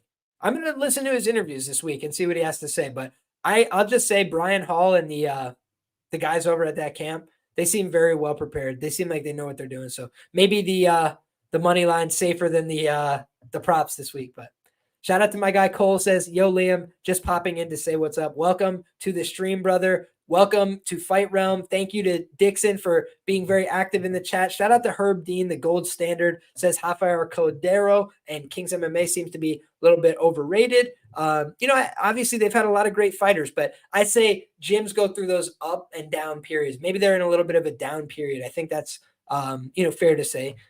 Shout out to Mary Elizabeth. We don't always get too many ladies in the chat here. So shout out to Mary Elizabeth, says Dixon Volkanovski has a Greek mom. No wonder he's the great, the Macedonian blood in him. I kid, of course. Shout out to Zero Bob, says, wow, Gaziev broke his hand. I like Barlow, but the line is blowing up. Yeah, I tend to agree. I mean, it's probably at a point soon where it will become unplayable, but I do think he is the deserved favorite here. Is there anything else that I'm missing? He looks like a video game villain. That's why he's here. Hey, hell yeah. Shout out to Adolfo as well, says, thank you for all your hard work, Liam. It's always my pleasure. Love talking about fights with you guys each and every week. So thank you to everybody for the support. Thank you to everybody for the questions, the comments, everybody who's rocking with us live in the chat. God bless you all. Thank you to everybody who has been rocking on Patreon as well. Appreciate all the support. Appreciate the people who ride with the highs and the lows. I can't win every week, but I'll always tell you guys exactly what I'm betting, why I'm betting it, and hope for the best. And all I'm going to do is continue trusting the process, getting back to work each week, and trying to make sure that I can, give reads that I can be proud of. So that's what I'm trying to do this week. Next up, guys, we got Karol Rosa taking on Pannie Kianzad. These are two women that, I really don't give a rat's rip about their fights. I mean, no disrespect, but I swear it's like their fights just blur together in my mind. They're all the same fight. For both of these women, honestly. You look at Karol Rosa, and if I remove her grappling results, because I did remember watching her get absolutely smushed by Raquel Canuto in a grappling match. I watched that on Fight Pass, I believe. But when you're looking, we saw Irene Aldana defeat her. Then she beats Yana Santos via split decision. She loses to Norma Dumont via unanimous decision. She beats Lena Landsberg via majority decision. She loses to Sarah McMahon via unanimous decision. She beats Betchko. She's been alternating wins and losses in the UFC since 2021. And it's just, painful, right? Like this women's bantamweight division in many ways is painful. Karol Rosa, I saw her in person absolutely sell that fight against Sarah McMahon. That was in Columbus, Ohio. Sarah McMahon won as a plus 200 underdog at 41 years of age. Karol Rosa got reversed. She got held down. She looked god awful. And I just think that she's a pretty harmless fighter, with all due respect. She's had 9 fights in the UFC. Every one of them has been a decision. That's not the kind of fighting I like to watch. I like women that present danger, right? I like women that create, the kind of fights where people can finish, right? And I just haven't seen that from Karol Rosa. She's been in a lot of stinkers. She's had 4 fights end via submission in her career, 4 wins via knockout. They were all regional. She lost to Melissa Gatto and Larissa Pacheco via submission finishes back in the day. And she submitted Tamiris Vidal. That is like her only finish win over a UFC quality opponent. And Tamiris Vidal hardly, proven that she's UFC quality, right? Coming off of 2 straight losses in the UFC. So, man, I don't have a strong commentary to lead off with here, except to say Karol Rosa 6-3 in the UFC. Let's talk about the facts, right? If I don't care about the color, let's talk about the facts. We have Karol Rosa as a UFC favorite, 6-1 in the UFC. So basically, guys, she's won all the fights she's supposed to win, and she loses every time she fights anybody who's good. And Pannie Kianzad, meanwhile, I could just shorten my breakdown to say she is a terrible underdog bet historically in the UFC, one of the all-time worst. She's 5-5 overall in the promotion, guys. Would you believe me if I told you that she's just 1-5 as a UFC underdog for a negative 60.5% return on investment? So essentially, the betting trends tell you simply click Karol Rosa or move on, because Karol Rosa has been a winning UFC fighter that's made people money, and Pannie Kianzad has been a extremely unproductive dog that loses every time. I'm kidding, of course, but again, she's a 500 UFC fighter. She's never won via stoppage. So her demerit in the UFC is that she's been submitted twice, right? And then she's also lost 3 decisions. So I think on paper she's put up worse numbers than a girl like Karol Rosa. Let's pull up UFC stats again. When you don't have color, when you don't care too much about spinning a yarn about this fight, then we'll just go right to the facts and the data. It looks like Karol Rosa is the higher volume striker. She absorbs a little bit more damage on the comeback. Her defense is poor. Her accuracy is superior. She gets more takedowns. She's got better takedown defense. Pannie Kianzad has never had a successful submission attempt in the UFC. So, yeah, I think Pannie Kianzad stinks. That fight that she had last time out was so bad against Macy Chiasson, just a god-awful look. And to go from losing via submission in round 2 in 2018 to losing via submission in round 1 in 2024, kind of just a commentary on her career, going nowhere fast. So no disrespect to these women. We wish them all the best. I just don't give a shit about this fight at all. And That is the Lord's sincere truth. Liam, there's only one angle that matters in this fight. Betting on Brazilian lesbians is the most plus EV angle in women's MMA, especially if she's not fighting another Brazilian. The trend is your friend. Yeah, I mean, Pannie, Kianzad. I just said the same thing, Dixon. Brother, are you listening to me? I just said the only play to have on this one is Karol Rosa, but even still, I'm not a huge Karol Rosa believer. She went out there and sold on me against Sarah McMahon. By the way, guys, it's time to brag on Sarah McMahon. You know what I care about more than this fight by a lot? Amit Elor. She's wrestling for for an Olympic title tomorrow. She's already the world champion. She's wrestling for an Olympic title tomorrow. Guess who her coach is in her corner? Amit Elor from the United States of America, being coached by Olympic silver medalist. There's your hint. Sarah McMahon. So Sarah McMahon, instead of selling coin for me against Karol Rosa in the UFC, she is on the front lines in Paris trying to win the U.S. another gold medal, and this time in women's freestyle wrestling. So very excited to see Amit Elor go for the gold tomorrow, and very excited to see Sarah McMahon in her corner once again. Honestly, guys, it was awesome. If you watch today, Amit Elor gets the win, looks over at Sarah McMahon, and Sarah McMahon is just looking at her blindsided by how good Amit Elor truly is. 10-0 score, just absolutely ran through her opposition. It was honestly not competitive in any way, shape, or form. So Amit Elor, the class of the USA right now on the women's side of things, and we've still got a lot of great action to go. So if y'all are like me, then y'all like some Olympic wrestling. Y'all like to see a little bit of different combat sports as well. Some of the intricate details in these smaller component sports. That's what you love to see. So shout out to the great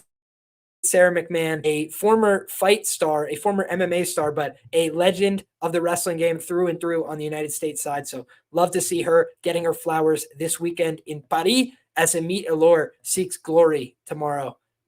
That's awesome stuff. And that's way better than this freaking Pannie Kianzad Karol Rosa fight, believe me. Next up, guys, we got Karl Williams taking on Jhonata, Diniz. Neither one of these guys has a nickname, but I could tell you, Karl Williams is Karl the Takedown Williams, right? This guy has been very plain and simple with his game plans in the UFC. 3-0, 3 decisions. He has taken down Justin Tafa, put him on his ass, taken down Chase Sherman, put him on his ass. In fact, I don't even think he had that much success taking down Chase Sherman, if my memory serves. I think he got a couple of takedowns. Let me look at the UFC stats page, but I know that he just outboxed Chase Sherman, who's very slow and, a little bit predictable. So if we go back and look, Karl Williams, yeah, I was right. He only got 1 takedown against Chase Sherman. It was 70 significant strikes to 54. Meanwhile, against Lukas Brzeski, he was able to take him down 8 times, got a knockdown as well in that fight, 38 significant strikes, beat Jimmy Lawson, a Penn State wrestler, a guy who I saw wrestle in the rack at Rutgers, right? Jimmy Lawson, I saw him wrestle in person as a member of the Penn State roster when I was young, coming up on my own wrestling journey. And I knew Jimmy Lawson was a good wrestler. I believe he's a Tom DeBoss purple belt as well at the time. And this dude just went out there and got owned by Karl Williams. So if there's one thing I've learned about Karl Williams, he's strong. He doesn't look like that much, but he's a good fighter. He just takes people down. He just holds on to him. He knows what he needs to do to win. He ain't trying to finish the fight. He doesn't care about impressing nobody. He just takes people down and beats them. He just wins the fight. Now, if you look at the downside of Karl Williams is a liability on the feet. I do think he's a walking KO loss waiting to happen. He's only lost via submission so far in his career. He got submitted on the amateur scene via armbar in the first round by Thailand Mattress, which is a hilarious name, and I want to just meet that guy. And also, he got triangle choked as a professional by Jason Butcher, 12-4 pro, when he was just 3-0 as a professional. So this guy's been willing to take on some tough challenges on the regional scene, kind of paid for that. And then he went back to fighting more reasonable levels of competition. If you look, a couple guys have tried to pull out of these fights with him. I believe he fought, one of the Tafa brothers. He's supposed to fight the other Tafa brother. And for me, Karl Williams is basically just a guy that has, half decent stand-up. He can throw a little bit on the feet if he needs to, if he gets stuck there. But he's not a prolific boxer. He's not going to set the world on fire on the feet. Justin Tafa was landing huge shots on him, but he was able to just so easily take him down. There was no resistance whatsoever. And Jhonata Diniz, he's a guy that basically knows everybody that he fights is going to try and take him down. He comes from a kickboxing background. He was a high-level kickboxer. He was dangerous. He has knockouts. He's a powerful guy. And in mixed martial arts, that's what we've seen. Knockout, knockout, knockout, knockout, knockout, right? He just likes to go out there, knock people out, 7 up, 7 down, all knockouts. And when I'm thinking about this fight, I do think it's a pretty binary fight. Like I see the way that this goes is either being Karl Williams, via like top game dominance, right? Or Jhonata Diniz is probably going to knock out Karl Williams, because if Justin Tafa's putting you on ice skates and hurting you pretty bad, then Jhonata Diniz can do the exact same thing, I feel. He's a heavy set guy. He's a guy that has some heft behind his shots. He throws with a lot of power. And he showed in that last fight, he can get taken down, get controlled a little bit, come back out and still knock you out, right? And that's the problem. It's like, if you're Karl Williams, what is the problem with his style? There's nothing wrong with going out there winning 15-minute decisions. But if you have to be out there for 15 minutes every time, it is going to give opportunities for people to hurt you, people to clip you, people to knock you out. And if you could go out there like Tom Aspinall, clean everybody up in 1 minute, it makes it really hard for the other guy to get something going, right? He's already gone in a minute. Kind of mitigates risk in its own way. Whereas the longer you're out there, think about Usman and Leon, right? For a long time, it looked like Usman was doing great. Then he got head kicked and the fight's over. So it's just like, the longer you spend out there doing well, the more time that the other guy has to make a small adjustment and win the fight. Now, I think that Dixon makes a good point here, which is Diniz made Austin Lane look like Khabib. I think there's 2 points to consider here. Number one, Austin Lane is a legitimate professional athlete, right? If you look at Austin Lane, he has no business standing on the feet with these guys. He's a walking liability on the feet. Football players, by and large, guys, have a lot of, subconcussive brain damage, potentially when they come after a career in professional football over to fighting. It can be a huge burden. And a lot of times, some of the worst knockouts that you see in all of professional mixed martial arts are these former football players, and it's just something to keep in the back of your mind. Cody Garbrandt, Brendan Schaub, there's a number of them that you could go through where it was, bad knockouts, lose control of themselves, bad things. So things that you want to be very weary of in terms of brain damage.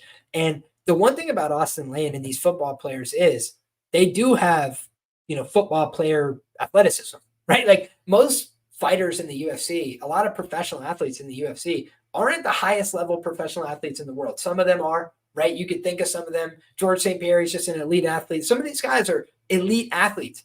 John Jones, he comes from a family of NFL players, right? Like everybody in the family has insane athleticism, insane athletic genes.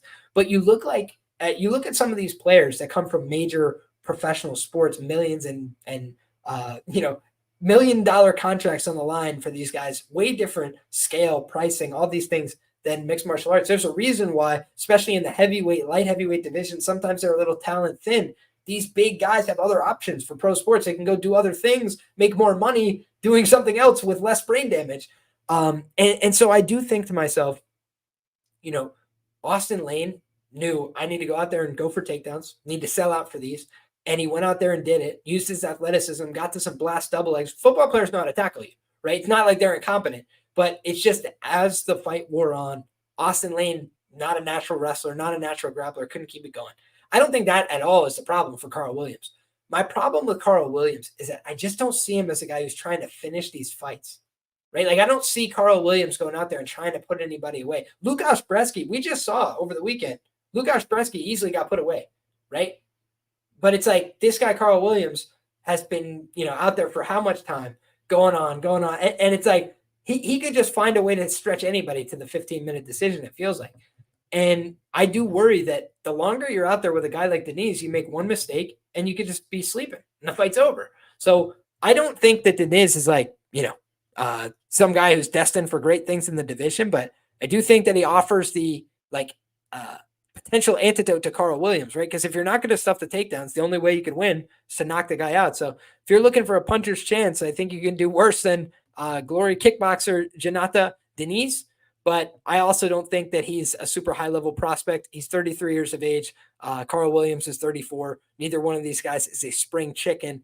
And meanwhile, Diniz pretty front-loaded as a KO artist. And Karl Williams is a guy pretty consistent with the takedowns, but I personally think that the UFC can't wait for this guy to get knocked out because I don't think he moves units. I don't think he's an interesting conversationalist or a talker, anything like that. So just a functional, effective wrestler, and that's enough to win decent number of fights in the heavyweight division. So I look forward to Karl Williams versus Robelis de Spain. Next up, guys, we've got Jarno Arens taking on Youssef Zalal. I'm surprised to see this fight buried all the way down on the prelims, especially given how good Youssef Zalal looked in his last contest. Youssef Zalal was welcomed back to the UFC and rear naked choked Billy Quarantillo in the second round of a masterclass performance. He was absolutely beating the tar out of Billy Quarantillo. No disrespect, but not a very competitive fight. I thought he was dominating in every facet, and I thought that was clear in the striking. I thought it was clear in the grappling. I thought he evidenced himself to be the better fighter that night. And I had 2 units on Youssef Zalal, plus 125. I was very happy with that result. And now you see Youssef Zalal entrenched as a massive betting favorite against Jarno Arens in this contest. So clearly, the plus 125 that we got last time was a good number against Billy Q, a proven guy. And now we're looking at a 1-2 UFC fighter in Jarno Arens, but a guy who's coming off of a win. So finally got that momentum back under his belt, and he beat Stephen Wynn. Honestly, I was a little disappointed by Jarno, and I say that as a guy who was impressed by the performance, impressed by the win, happy he came through, but I was a little disappointed because I thought he could have gotten him out of there. I thought he had the opportunity to put Steve Wynn away, and he wasn't able to do that. And you look at the Sung Woo Choi fight, he hurt Sung Woo Choi so badly in that fight at one point. And we've now seen Sung Woo Choi's chin is a huge liability, right? There's just no two ways about it. The Steve Garcia fight, that fight with Jarno Arens, you look at all the other fights he's been hurt, dropped, knocked down, finished. There's been problems for him. And I just think of a guy like Jarno Arens as a guy who maybe didn't have great finishing instincts, but he's got some ability, right? I tweeted out earlier today, I don't mean to keep referencing Twitter, but I just want you guys to know that these footage, like there's footage available of what I'm talking about right now on my Twitter if you want to see it as we're talking about it on the show.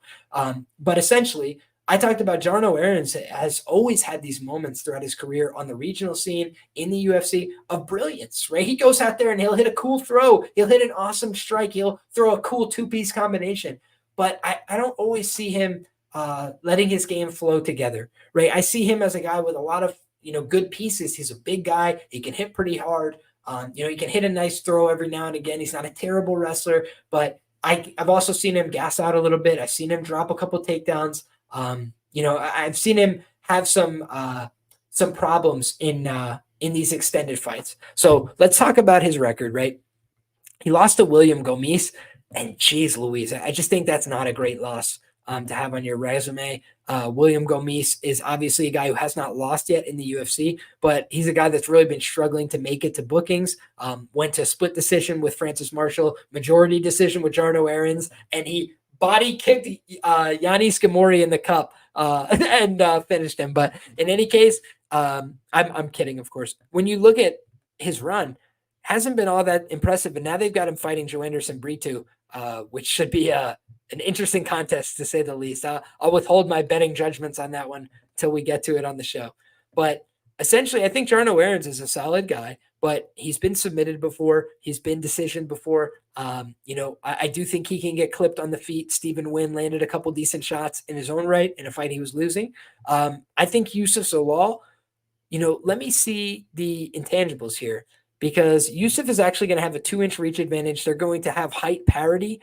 Youssef is 2 years younger, roughly, at 27 compared to 29 years of age. So both guys are on the right side of 30 here. 2 guys that are both tough, bringing it. I think there may be a slight overconfidence on the Zalal side, just because Zalal is coming off a great win and he's coming off of a 5-fight win streak. But we don't want to forget that Zalal is 4-3-1 in the UFC. He lost a split decision to Sean Woodson. He went to a majority draw with Damon Blackshear, where he cleanly lost the first 2 rounds in that fight.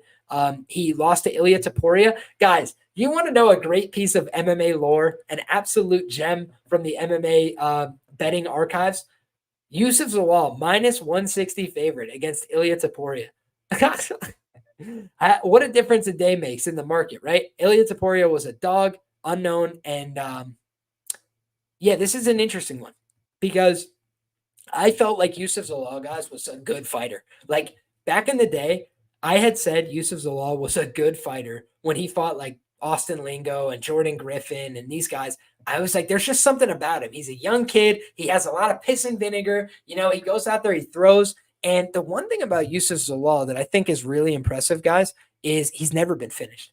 Right. This is a guy who's 4-0 to the knockout, 7-0 career to the submission, and 3-5 in decision. So when he's lost, he got decision by Ilia Topuria, but damn, it was a somewhat competitive fight. He made him grapple. He made him wrestle. He made him, keep pushing for those takedowns. He lost to Sung Woo Choi. He just got out grappled. He got out positioned, out hustled a little bit. He got out wrestled by a big, physical, strong guy. And if you go back and look, guys, when he fought Ilia Topuria, Yusuf Zalal was 24 years of age. Ilia was 23 years of age. So they were both really young. Then he fought Sung Woo Choi. Sung Woo Choi was 28. He was 24. He's not even at the end of his physical development. He fights Sean Woodson. He's 24. So again, he fought a lot of times when he was 24, right? This guy is out there fighting.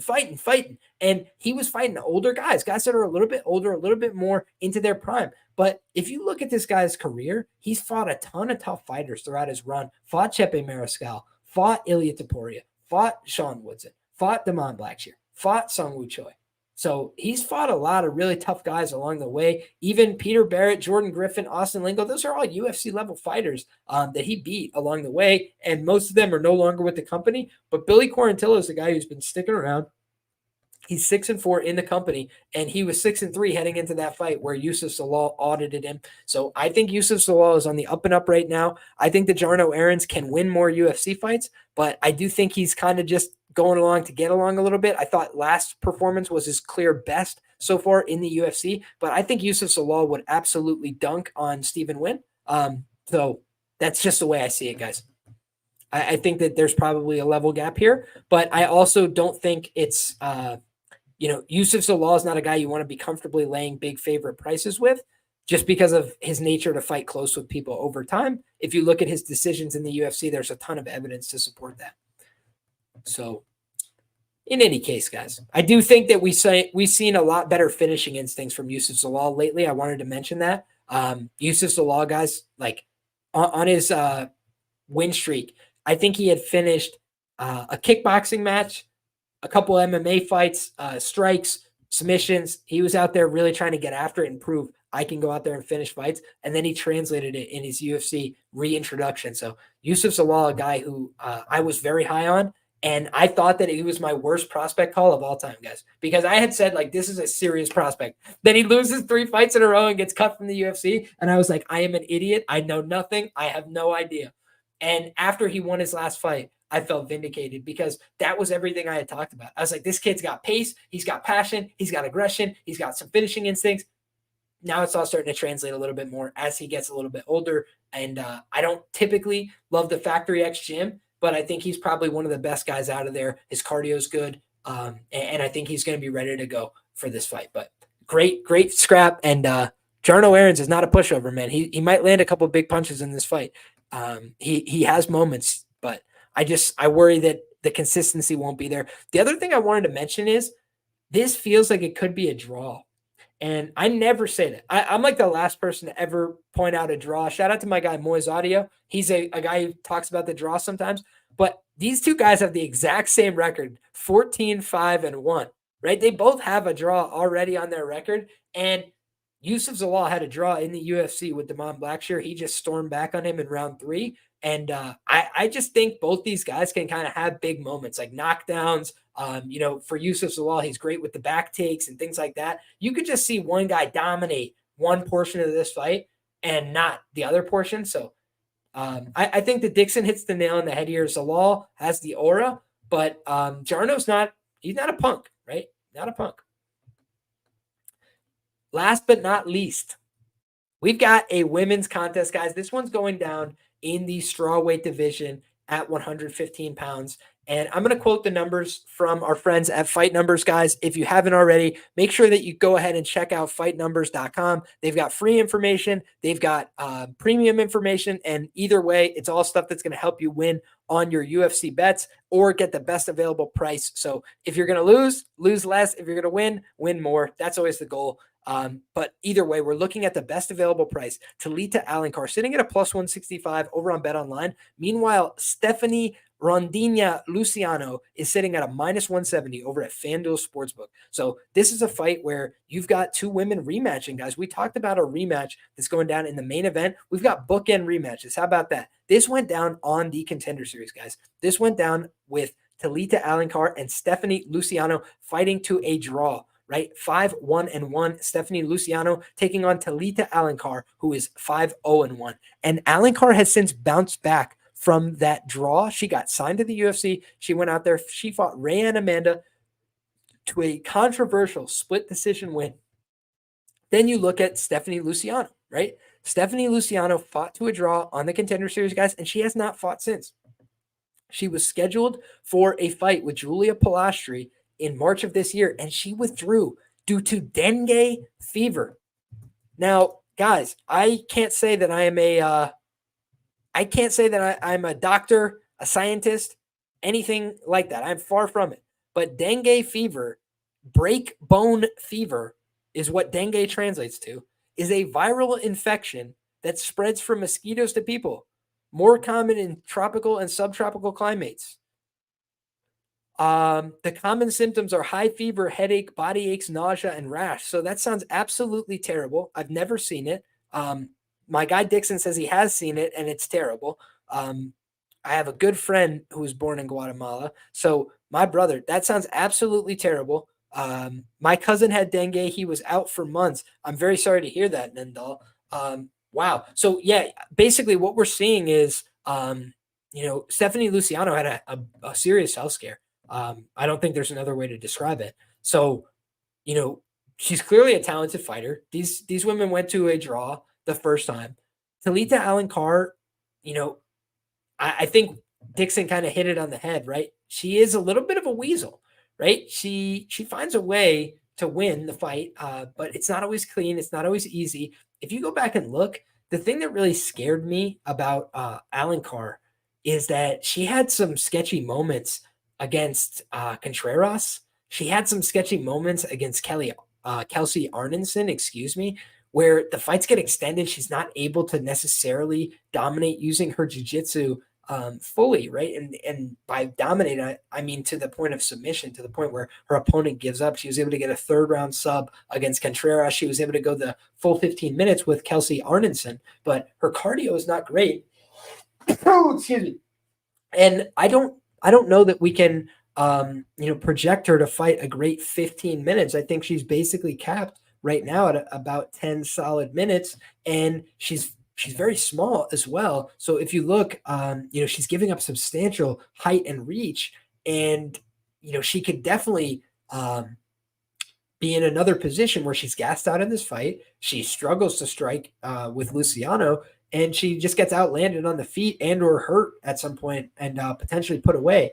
I think the thing that will probably keep her in the fight is the fact that she has very good jiu-jitsu, and I don't think that Stephanie Luciano is going to be willing or anxious to go exchange with her, on the mat. She's 0-0 career to the submission, 2-0 career to the knockout, Stephanie Luciano. Meanwhile, Talita Alencar is I don't think she's ever won a fight via knockout. So I'm looking right now at her record, and she's got 5 wins, and they're all rear naked chokes and decisions. So yeah, she is a pretty one-note grappler so far in her career. And normally I like grapplers in WMMA, but I just don't know how much faith I have in somebody that doesn't have the cardio to push her own fight style for 15 minutes. She's 33 years of age, so she's not a spring chicken. She's tiny. All the anthropomorphic advantages go to the Luciano side here, but the dengue fever, the lack of activity since the last fight, all of those are red flags for me as well. I don't think this is an easy fight to call. I do think that Luciano is probably more deserving of favorite status, but by the slightest of all margins, if anything. Shout out to Tristan, says Talita Alencar is a really boring fighter. I tend to agree. When you look, the problem I have is not with somebody who wants to go out there and grapple, right? I like grappling. I like wrestling. right? I respect both those arts. I participate in the sport. But when you look, there's a difference between fighting and grappling. If we want to see a grappling match, we'll go turn on a grappling match, right? If we want to go see people wrestle, we'll turn on the Olympics. But when we want to watch a fight, we want to watch people fight. We want to watch people pursuing the finish, right? That's all. That's my standard. If you're out there and you're looking for submission, 50 in a row, and you never stop, I like your fighting because you're trying to finish the fight. But if you're out there and you're just holding on to people and you're not trying to do anything interesting, hey, God bless you. You're a winner. It's boring as sin. Nobody wants to watch it. And the thing about Alencar is she's just not even super consistent with that. In terms of like knowing that she's going to go out there and easily get takedowns. I mean, her takedown game still a work in progress, I would say at best. And at 33 years of age, I wonder how good it's going to get over the course of her career. I do have some questions. So for me, it's a fight where, I don't have any compelling reason to get involved, right? It's a rematch of a fight that was very, very close, but ultimately it does seem like people like the Alencar side, and she leaves a lot to be desired, I feel. Shout out to Dixon says, this reminds me of Pooja Tomar and Rayanne Amanda. Sloppy, low level, go to decision, ends in split, don't pick a side. Fair play. I could definitely see that happening. But the one thing I would note is I think when Alencar loses, it might not be a split decision. It might be Alencar getting finished. In general in MMA, like I have not liked her reaction to getting hit, to getting pressured. I do think she has some wilty vibes. So something to keep in the back of our mind is I don't think she's met much resistance. I think the most resistance she ever met was the Luciano fight. And I think Luciano is still young enough that she could present a better product. So that's the only thing I would think is like, late round props for Luciano or decision, split decision. I could see either of that taking place. And I do think Alencar, submitting her in the first round is not something I would rule out either. Didn't happen the last time, but maybe she knows like, hey, last time I kept it going all 15 minutes and it was terrible. So I should go in there and just try and kill her instantly. That would probably be what I advised her to do if I was the coach. You know what I'm saying? Like, I'd be like, hey, why don't you just try and take this girl out right away? Mark Schillingberg in the chat says this has live bet written all over it. Fair play.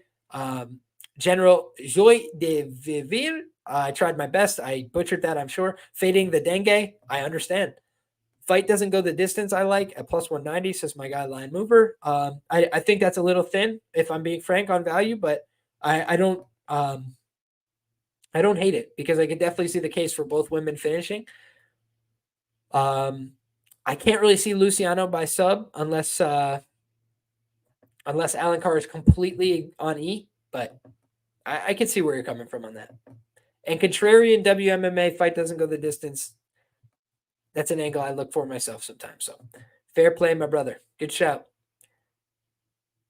That's it, guys. So we're done in terms of breaking down this card, guys. We got it all on the bag. And I think that there's some interesting spots, some interesting opportunities, some potential live underdogs, some potential prop plays. But ultimately, it's a fight card where I'm going to try and pick my spots. I'm going to try and really be disciplined. I've been on a little bit of a tough run. So what some people try and do is they just try and start firing at everything, to just get a winner. Not going to do that. Other times people will say, I'm going down to one bet or I'm just going to find. I don't really like to do that either. I like to just stick to what brought me to the dance. Typically, my best strategies have been predicated on 2 to 3, sometimes a little bit more, depending on the context of the slate. But I would say on a typical UFC card, 2 to 3 money line underdogs, or short favorite type plays. That's typically where I'm looking to be in my sweet spot on money lines. And then on props, I tend to look for big plus money opportunities if and when they arise. I don't try and force them if I don't see them, but when I do see them, I try and take advantage of them, capitalize on those opportunities. And long-term, it's been a good strategy for me. Short-term, I've been on a little bit of a rough run. Obviously, if you look at last week, guys, there was one underdog that won on the entire card in Abu Dhabi. So when you're primarily looking to be an underdog bettor, that's a tough sled, right? So my promise to myself this week, the small adjustment that I'm going to make, you don't change everything when you have a successful process and a couple of bad results. But the micro adjustment I want to make this week is I have been very focused this year on just plus money plays, just focusing on plus money. And if they're not going to give any plus money, if no plus money is going to cash, you have to be able to pivot, right? And so one thing I want to be more willing to do is willing to take that short chalk opportunity when it comes up, and I think there's value. For example, last week I said Mackenzie Dern was a spot that I could really see. I thought that she probably had some decision equity. I thought she was more likely to finish the fight. And ultimately, I didn't get there because she never went to a plus money price. It was like minus 110, minus 115, minus 120. And I think that ultimately that was just an opportunity that I let slip through my fingers because I was getting a little bit too selfish, a little bit too cute with it. Hey, I need plus money. You don't need plus money on everything. If there's an edge, there's an edge, right? There could be an edge on a minus 400, just like there could be an edge on a plus 200. However, I don't like laying huge chalk prices. So for me, the goal is to stay within small chalk range, plus money underdogs, continue to be willing to look like a fool in order to win big. That's been a strategy that's been long-term very profitable for me. However, in the short term, egg on your face, tough week for me last week, but it's about bankroll management, responsibility. Last week had 3 units on the line in terms of official bets. Did not go our way, right? Reverse swept the board. I've done it before. But if you guys don't mind, I'm going to pull up my betmma.tips here because I think that there's an interesting conversation to be had. So first of all, I'm in a random page here, but let's go ahead and click over to betmma.tips. So the reason I do this is for people that are new here or for people that have not been rocking with me for a while, no problem. Welcome aboard. This is my graph as an MMA handicapper over time. And you could see right here at the bottom, guys, I was not a very good handicapper when I first started. And you could see I've been tracking my bets for a long time. So if we go back over to the document, the first events back here, right? Minus 0.75. I got all the way down to minus 46.6 units, negative 46 units at one point in my betting career. And I had to make a lot of changes and I had to really decide, like, what am I going to do? I want to be a profitable bettor? Am I here to, just have fun? What am I doing here? Why am I wasting my time? And I buckled down. I started to change my understanding. I read a lot more books. I did a lot more research, a lot more reading. And ever since then, I've been a profitable, successful bettor. But I've still had dips. I've still had peaks and valleys and times where I was, at the highest of highs where I went on all these runs of, winner, winner, winner, winner, winner. But I've also had times where I plateaued a little bit or where I went down or a little bit up and then a little bit down. It's part of the long battle of trying to be a profitable bettor. It's not easy. And you have to constantly adjust. The market makes changes over time. There's more people in the market. There's different people in the market as well. So there's things that I've been trying to learn about my own results by going back over time. And I always want you guys to be cognizant of that, right? If you're not learning from your mistakes, you're doomed to repeat them. So I look at my graph, I look at my my long-term results, and this is, the proof in the pudding, I feel, right? I've been doing this for a very long time. And I have an 8% ROI long-term betting on these fights, 146 units of profit. And I also want to show you guys the year-to-date stuff, right? So instead of just looking at the overall, the long-term, let's talk about 2024 this year so far. So we scroll on down. So far this year, sorry, guys, I'm not a very tech-savvy person, but I hope you guys can see this. So far this year, plus 13.9 units at a 9% ROI. So I'm, happy with the 9% ROI, but I'm not satisfied with where we're at on the year. My goal is to get to, 50 units of profit by the end of the year.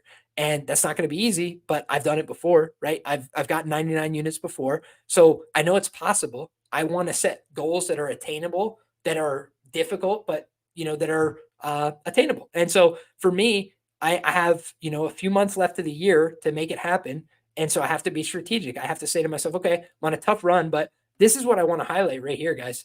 Max losing streak, 11 events, minus 40.5 units. So like I said, when I first started tracking, I went on one of the coldest runs that you'll ever see. I did it all publicly. I said it at every event. I was there tracking my results, saying, hey, I lost money again today like an asshole. I've been transparent through the whole thing. And what I can't do is make fucking false promises to you guys and say, oh, every time I'm going to win, every bet I'm going to be right. I've never gone on a 11 event winning streak, right? The longest I ever went on was 9, won 66 units in 9 weeks. So at the best of times, I'm one of the best in the world. At the worst of times, I'm the squarest guy you know. So The God's honest truth is a good gambler is somebody that can realize, hey, this is where my edge is. Slow and steady wins the race. And don't try and be something I'm not, right? If after a couple of tough weeks of being an underdog better, I say, now I'm going to bet 9-leg parlays and just like, you can't switch up what brought you to the dance. But you also don't want to say, I'm going to stick to what I'm doing, even if it doesn't work 10 times in a row, even if it doesn't work 100 times in a row. It's like, you want to say to yourself, okay, would I do the same thing again over? So I went back and review all my bets and say to myself, was this a good bet or a bad bet objectively after the fact? And a couple of my bets lately have just been bad bets, like bets that after the fact, I could say there was information before the fact that should have told me not to bet this. And sometimes when you're on a rough run, you get a little bit in your own head. You're overthinking. So for me, I'm trying to always be level with you guys about the process. The process is long term, we win more than we lose. The short term is sometimes you go on a little bit of a tough run, and I don't want to be a bullshit artist. A lot of bullshit artists in the gambling space, a lot of bullshit artists in in the public commentary space about anything, right? So what I'm going to tell you guys is when I'm doing well, I'm going to tell you guys when I'm doing poorly. I'm going to tell you guys this is something I've done well on in the past. I'm going to tell you guys these are fighters I've struggled to bet on, and I've done poorly, because that's what transparency is about to me. That's what this show is about to me. We started this years ago saying good guys versus the bookies. So each and every week, I consider myself a good guy. I hope that all you guys in here in the chat, the sharpest chat in the game, take a cheers with me. And I hope that you guys are all good people, treat people right, try and do the right thing by people. That's all we're trying to do here. In terms of my MMA information, I truly believe I have information that most people don't have in terms of notes that I've taken over 7+ years watching these fights like a nerd, right? Levels of notes that other people find baffling, 20 pages of notes on certain fighters, Alexander Volkanovski, Cyril Gane, these people, I have 20-page profiles on them of their fights that they've had in the UFC. And then meanwhile, every event I make, whatever it is, performance and odds range, social media stuff. I try and really isolate unique data points, things that I could try and help other people. And one thing that stood out to me this week, guys, that really warmed my heart was somebody in the Patreon. I'm trying to remember the gentleman's name. I believe it was Sujit, but I just want to go back and see if I could find it for a brief second. I can't find it. And in the interest of time on the show, I won't get stuck on this for too long. So give me less than 10 seconds. And if I can't find it, then I'll give up. Everybody was, there it is. Our guy Sujit said, Liam, I know you didn't have a great night, but your write-ups helped me make money tonight. Thank you.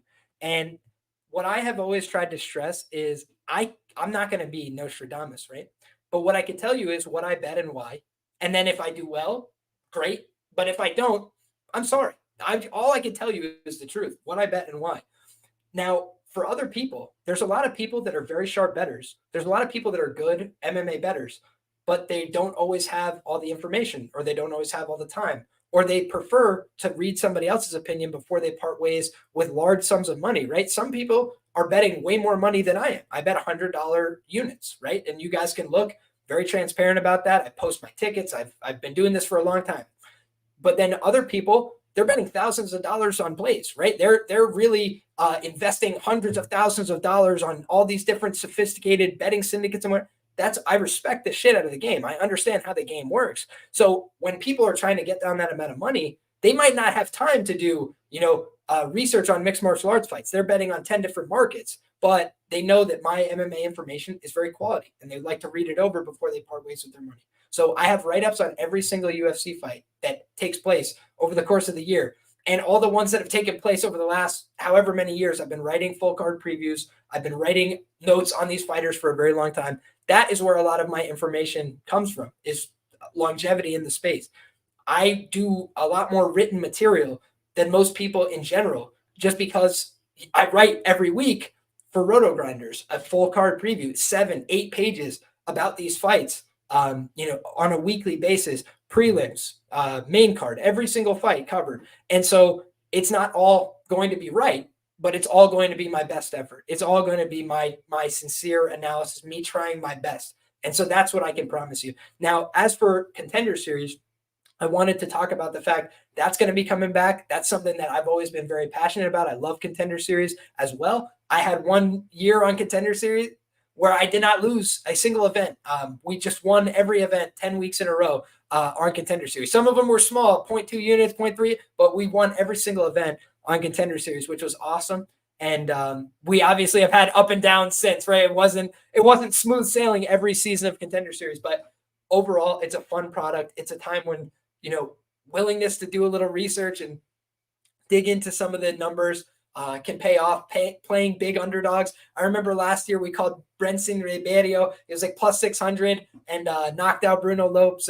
There was a few really huge moments. I called more than one full card degenerate parlays with my guy Gordo last year as well on Contender Series.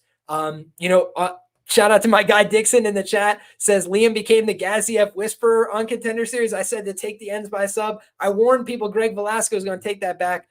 Shout out to my guy Mark Schillingberg in the chat. Says, you're a beast, Liam. I watch all your content and gain a lot of valuable knowledge. I appreciate that.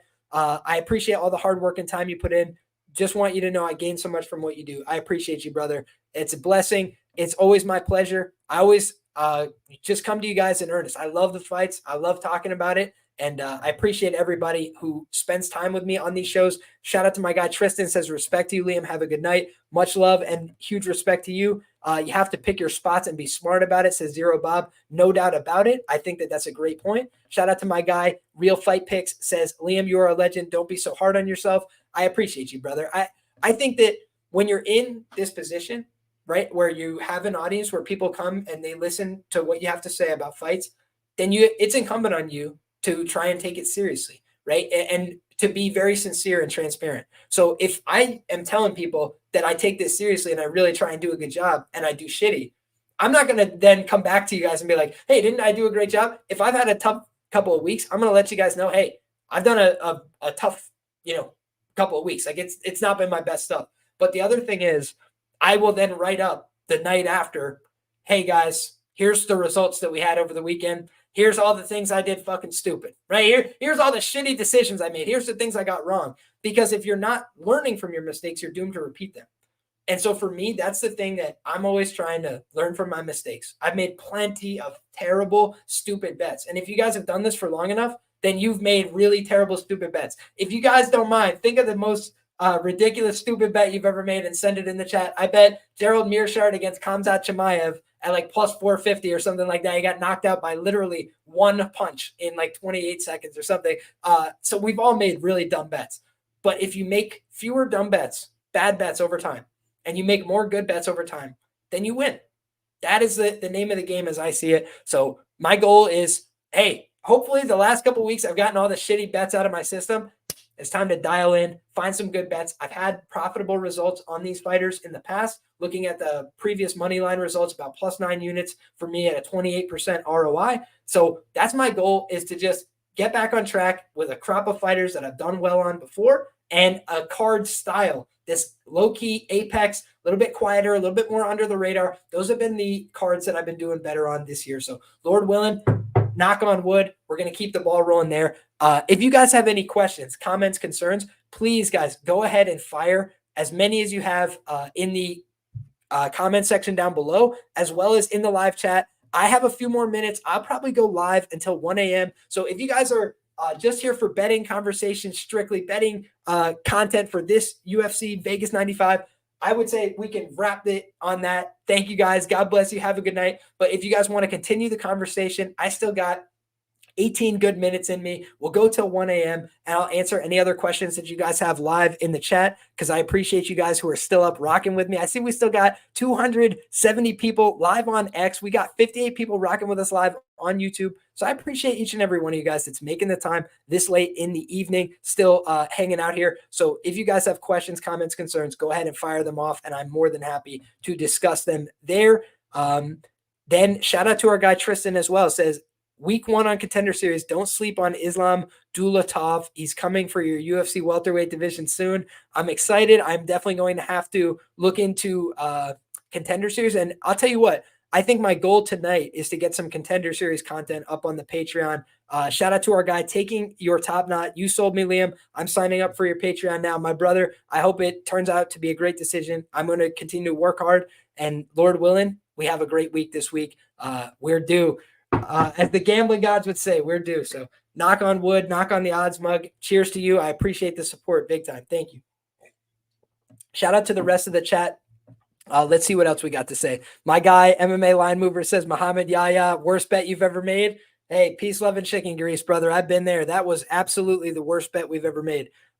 Johnny Cole Media says Kevin Holland versus Derek Brunson. I'm so sorry, my brother. I was on the other side there. I had the good fortune of going to the same, or what I should say is I wrestled under the same coach in college that Derek Brunson did. So my affinity towards Derek Brunson has been very plus EV. I always say loyalty is plus EV, guys. And I bet on Derek Brunson via submission against Kevin Holland. If you remember in that fight, he had it locked up for so long and he couldn't get the tap. And then in the next fight, the price went from plus 1,400 against Kevin Holland to plus 2,900 against Darren Till. And Derek Brunson submitted Darren Till and made me an absolute bag. And that will always go down as one of my favorite betting memories ever. I dropped to my knees and thanked the Lord above when Derek Brunson strapped on that choke and got Darren Till out of there. But I feel for you, Johnny. I've made so many bad bets. I had, what's his name? Gavin Tucker the night he got one punch by Dan Ige.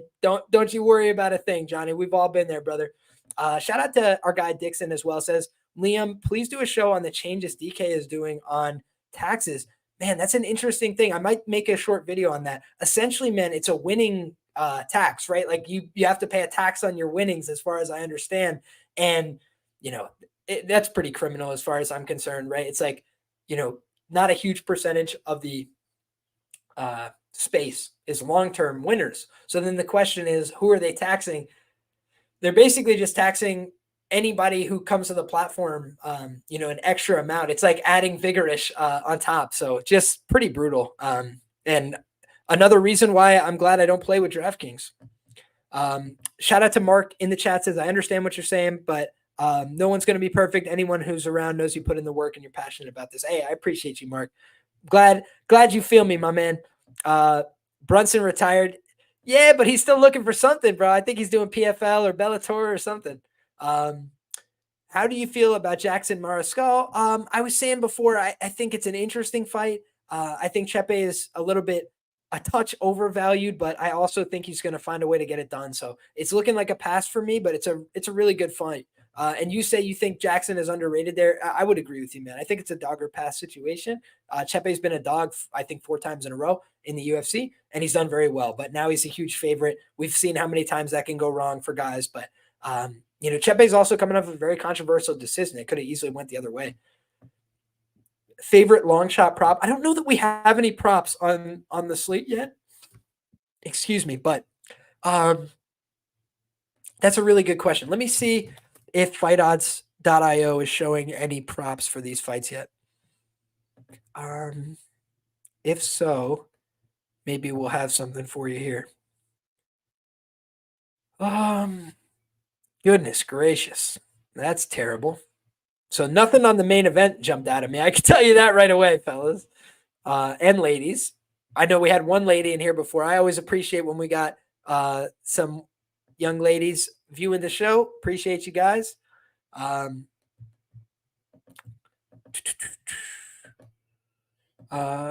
like Luciano 2 and 3 as a look, says my guy Line Mover. Dixon says, have you considered looking into the new prop market of over-under takedowns and significant strikes? The takedowns on Figgy and Umar were free. I feel like I have an edge in that market. I like Karol. Karl and Rosa this week. I thought you said you like Karol and Rosa. I was like, damn, I've never heard that before. But no, I feel where you're coming from, Dixon. That's honestly, I used to find an edge on that as well when I was doing Prize Picks content. They used to sponsor my stuff, and then they were no longer in New York, so I stopped working with them. However, I did have some success picking their significant strike totals and things like that. And I had given up on it because it wasn't on most American books. But if that's going to be more common on broader ranges of books, I'd be happy to get involved with that market potentially. I bet Chris Dawkins against Derek Lewis.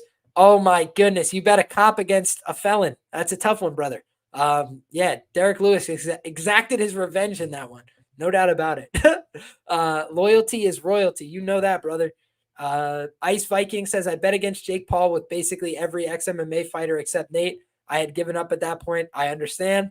I hope not with my guy Ben Askren, though. I made a video that fell on deaf ears about why people should not bet on Ben Askren before that contest. But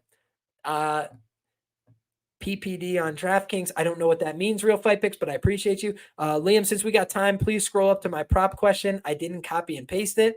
What was the prop question? Let's see.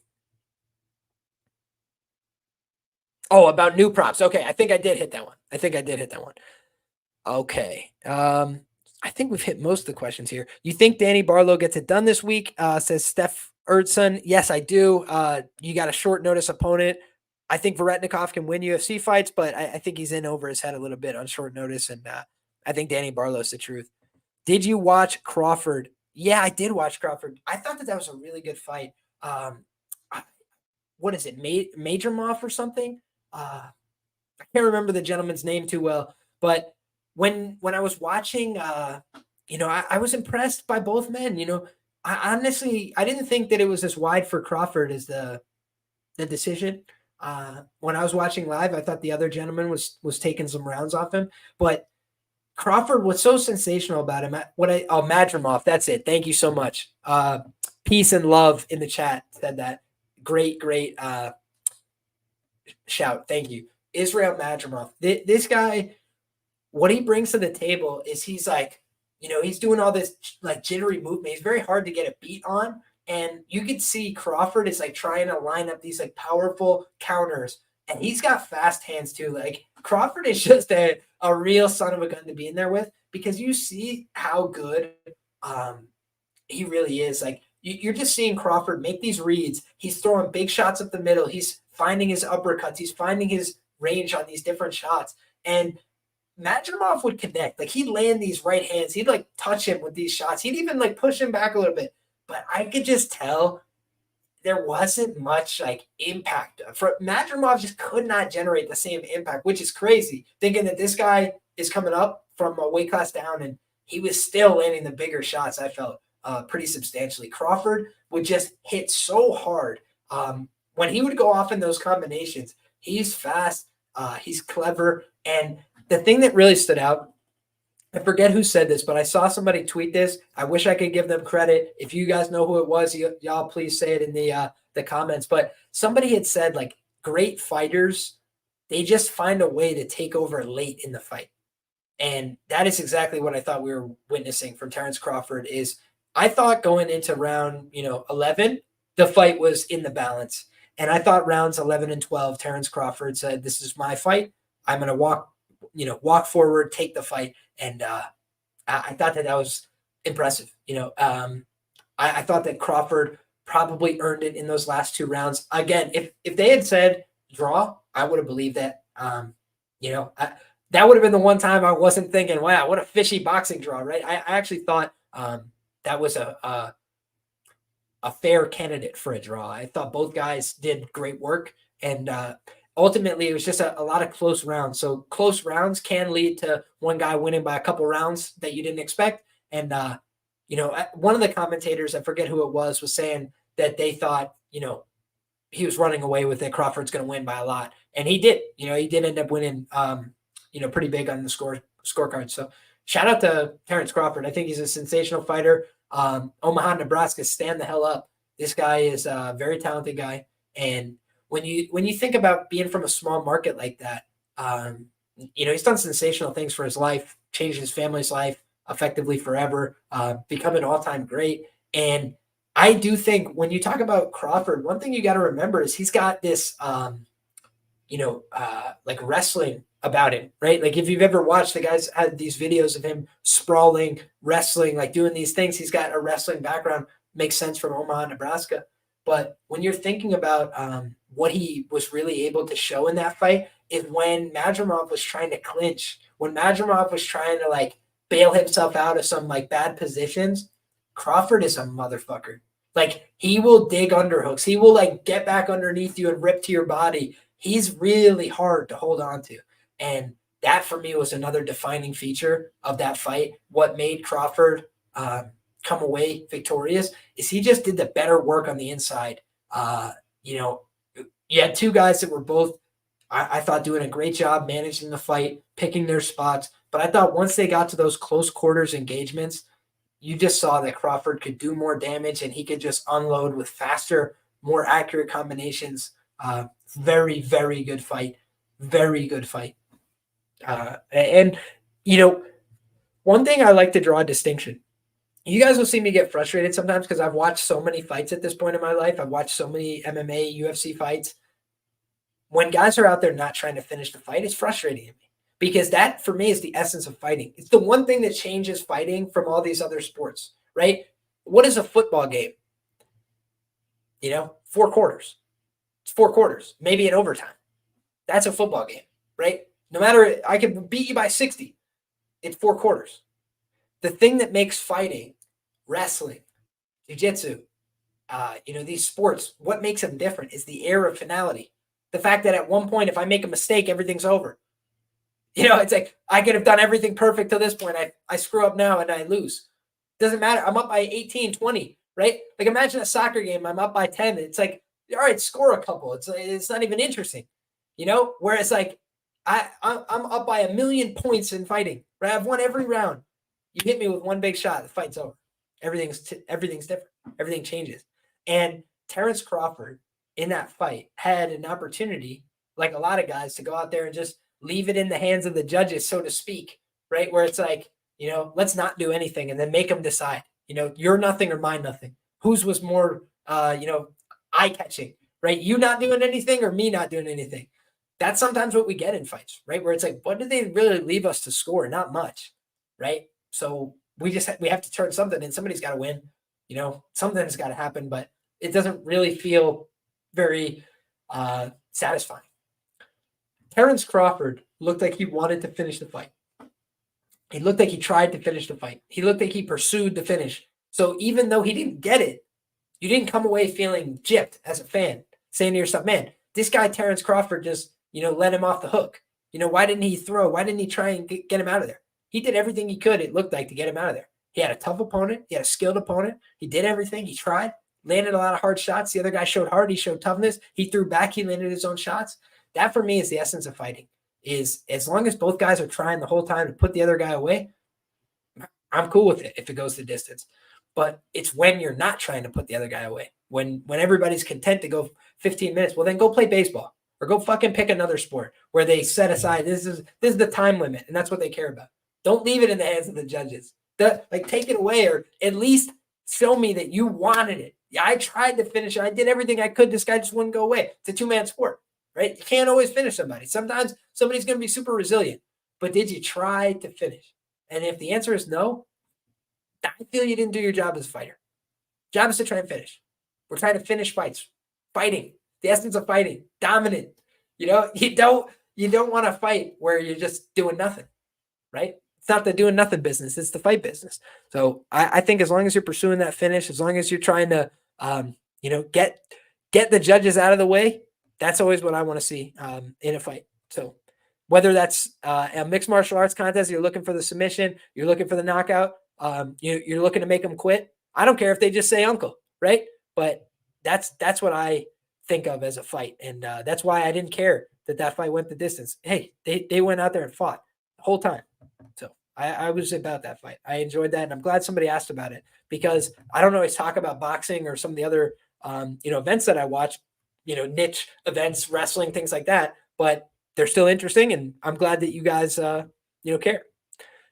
Dixon says, Liam, speaking of finishing fights, Dakota Decheva has that finishing aura. Yes, she does. I think she TKOs Talia Santos, who barely won a split over Bishop, who got slept by Dakota in round 1. Beautiful violence. I'm always a little bit weary of MMA math. However, Talia Santos, I do think has looked a little diminished in her recent run in PFL. And when you're looking at, Dakota Decheva, I think she's showing a better product each and every time out. I also saw her at the casino, went to the casino. PFL was playing the same venue, And I saw her walking around the arena after the fights, just on the casino floor with her team and whatever. I didn't want to bother her, so I just kept on about my business. She had just won a freaking cage fight in, a little bit of time. So obviously, just trying to enjoy her life, let her go about her business. But yeah, I think that Dakota Ditcheva is a very valuable fighter for the PFL right now. There's not a lot of interesting fighters that they have going, and she's one of them. She is clearly one of the best strikers right now in women's MMA. When you think about women's MMA history, a lot of the premier talents have been primary grapplers. Obviously you think of a Chris Cyborg, you think of an Amanda Nunes as a little bit more of the heavy-handed power type fighters, but a lot of the names that you come to mind, Carlos Barza, wrestler, grappler, Rose Namajunas obviously has become a striker, and she obviously was a striker when she came into the UFC, but she used to win a lot of her fights via submission. She used to take a lot of fights to the mat. I just think of WMMA, a lot of the fighters not being prolific finishers. And so Dakota Ditcheva is a very dangerous fighter. She's got power in her strikes, and women can't afford to stand with her for very long, or they end up getting lit up. She's got very good clinch work as well as distance striking. So she does seem like a problem for these women. Now, Talia Santos is very physically strong. I do think that that could be where she maybe represents some challenges that Ditcheva is not used to. Somebody that can match her size in terms of height and reach. I don't know that to be true, but I imagine that's true. Let me look up Talia Santos measurables. So if we pull up Talia Santos, she's 22-3 as a pro, great pro record, and her height and reach is standing at 5'6" with a 68-inch reach. And let's look up Dakota Ditcheva. Dakota Ditcheva, 13-0, phenomenal record, 17-fight win streak dating back to the amateurs, 8-0 so far in the PFL, looking for her 9th straight victory. I do expect that she will get it. And I think that she could get her 12th career win via knockout against Talia Santos if Talia Santos does not show a great product. Now, back to the size intangibles. She's going to be 2 inches taller. She is also going to possess a 2-inch reach advantage. So Ditcheva is the younger fighter. She's the bigger fighter. I think her biggest danger is Talia Santos is not an old woman. She's still just 31 years of age. She was 4-3 in the UFC, but her losses have aged just fine. She lost to Erin Blanchfield via unanimous decision. And honestly, that was, like 2-1. It was a very close fight. She lost to Valentina Shevchenko. I thought she got hosed there. You could say I'm a bitter clinger. I had plus 400 Talia Santos. I thought she won the first 3 rounds. I thought she won it 3-2. So unfortunate there. But if you guys remember, did Talia Santos look good on the feet? No. She just took her to the ground, right? She was just able to get on top of Shevchenko. And I've talked about Shevchenko being overrated in the wrestling for a long time. And it took her getting taken down by, what's her name? Jennifer Maia, and then her getting submitted by Alexa Grasso for people to finally believe me on that. But I do think that when you look at, Talia Santos and how she was able to approach that fight, she was able to just rip her to the ground using physicality, right? And I think that that's the biggest problem for Shevchenko is her physicality. And not all of that. Like, it's definitely better than a lot of women, but against the biggest, strongest women she's faced, that's been the biggest problem. Juliana Pena was able to horse her to the ground, right? And then she was able to throw up the armbar from bottom and get the finish. But other women have been able to take her down, been able to put her in some bad spots. So I think that you look at Talia Santos, and I don't think she's dead letter in terms of like her career. I think she's a fine fighter, but her killer instinct was never there in the UFC, right? You look at her UFC run, she had 1 submission win in the promotion, and that was against Joanne Wood. And Joanne Wood also got submitted by Alexa Grasso. She was on a pretty tough run at that point in her career. I think she got submitted by Jennifer Maia, maybe Jennifer Maia's only finish in the UFC. That sounds right as well to me. So I think of Dakota Ditcheva as the girl who's got way more momentum. If you remember, Talia Santos had those outside the octagon problems, like not paying her coaches, things like that. I don't know the ins and outs, right? I wasn't there. Wasn't my gym, wasn't my coach, wasn't my corner, but definitely some red flags when you're talking about like how the fighter's career has been managed in terms of the fact she got bounced from the UFC as well. That spoke to the fact maybe they weren't so high on her as a prospect. Maybe the reason they didn't give her the belt against Valentina had nothing to do with who was better at winning and losing and things that they knew behind the scenes. So that's a little bit of four-dimensional chess for you guys, and you could believe or not believe, but that's things that I think about. I bet the plus 400, right? If I bet into the 0%, it's my own doing. But shout out to Dixon, says, Liam, speaking of finishing fights, Dakota Decheva has that fight finishing aura. I think she TKOs her. Last comment, don't miss this weekend's boxing main event, Virgil Ortiz Jr. versus Bo Haychuk. It's going to be a banger. Someone's going to get knocked out. Both sides throw heavy leather. Lean is Ortiz, late KO. I absolutely love it, my man. Sounds like a plan. I love to watch a good boxing match. So shout out to you. My guy Cole says, appreciate you, brother. Have a good night and week. I appreciate that, Cole. Likewise to you, my brother. And my guy Gerardo says, Talia Santos is in trouble. Decheva will win. My guy Ice Viking says, pursue the finish. T-shirts coming soon. I really have been meaning to work on T-shirts, mugs, things like that, like merchandise of some kind, because people have asked for it for a while, and I just have been a lazy piece of shit. So my goal is to get that going. Shout out to my guy Ice Viking for the prod, to keep that in the back of my mind. So there you have it, guys. It's 1:04 a.m. I'm going to let you guys out of here. It's been 2 hours and 25 minutes rocking with you live, talking about these fights, and I could go for another 2 hours and 25. So what I'm going to do is I'm going to put up a bunch more information on Patreon overnight. I'm going to continue to tweet out information over the course of the week. If I can make a plea and ask of you guys, if you don't mind, be so kind as to drop a like on this video. It helps other people find the video. It helps other people, discover the channel that may not have discovered it before. And I appreciate that support. If you're not already subscribed, guys, I encourage you, please get subscribed to the channel. I'm approaching 4,000. That's my next goal. That's the next thing I'm really working hard towards, 4,000 subscribers on YouTube. I've been doing this for a long time, and now I'm trying to kick it into overdrive, like my guy Plankton, right? If you guys know that old SpongeBob meme. But in any case, I really would like to keep pushing it in the right direction. I'm more than willing, more than happy to come talk fights as often as you guys would like, but I also got to make sure that we keep growing and glowing. So Lord willing, I get my picks back to the standard that we're used to, and Lord willing, we continue to grow as we have been. Thank you all for the support. Thank you for your help. If you're interested in any more from me, you can find me on social media at Liam Picks Fights. You can find me on Patreon there as well. You can find me everywhere at Liam Picks Fights, talking about fights, loving these things, and trying to help you guys get an edge. God bless you all. Good luck with your bets, and come back next time. We're having all the same fun again. Thanks, guys.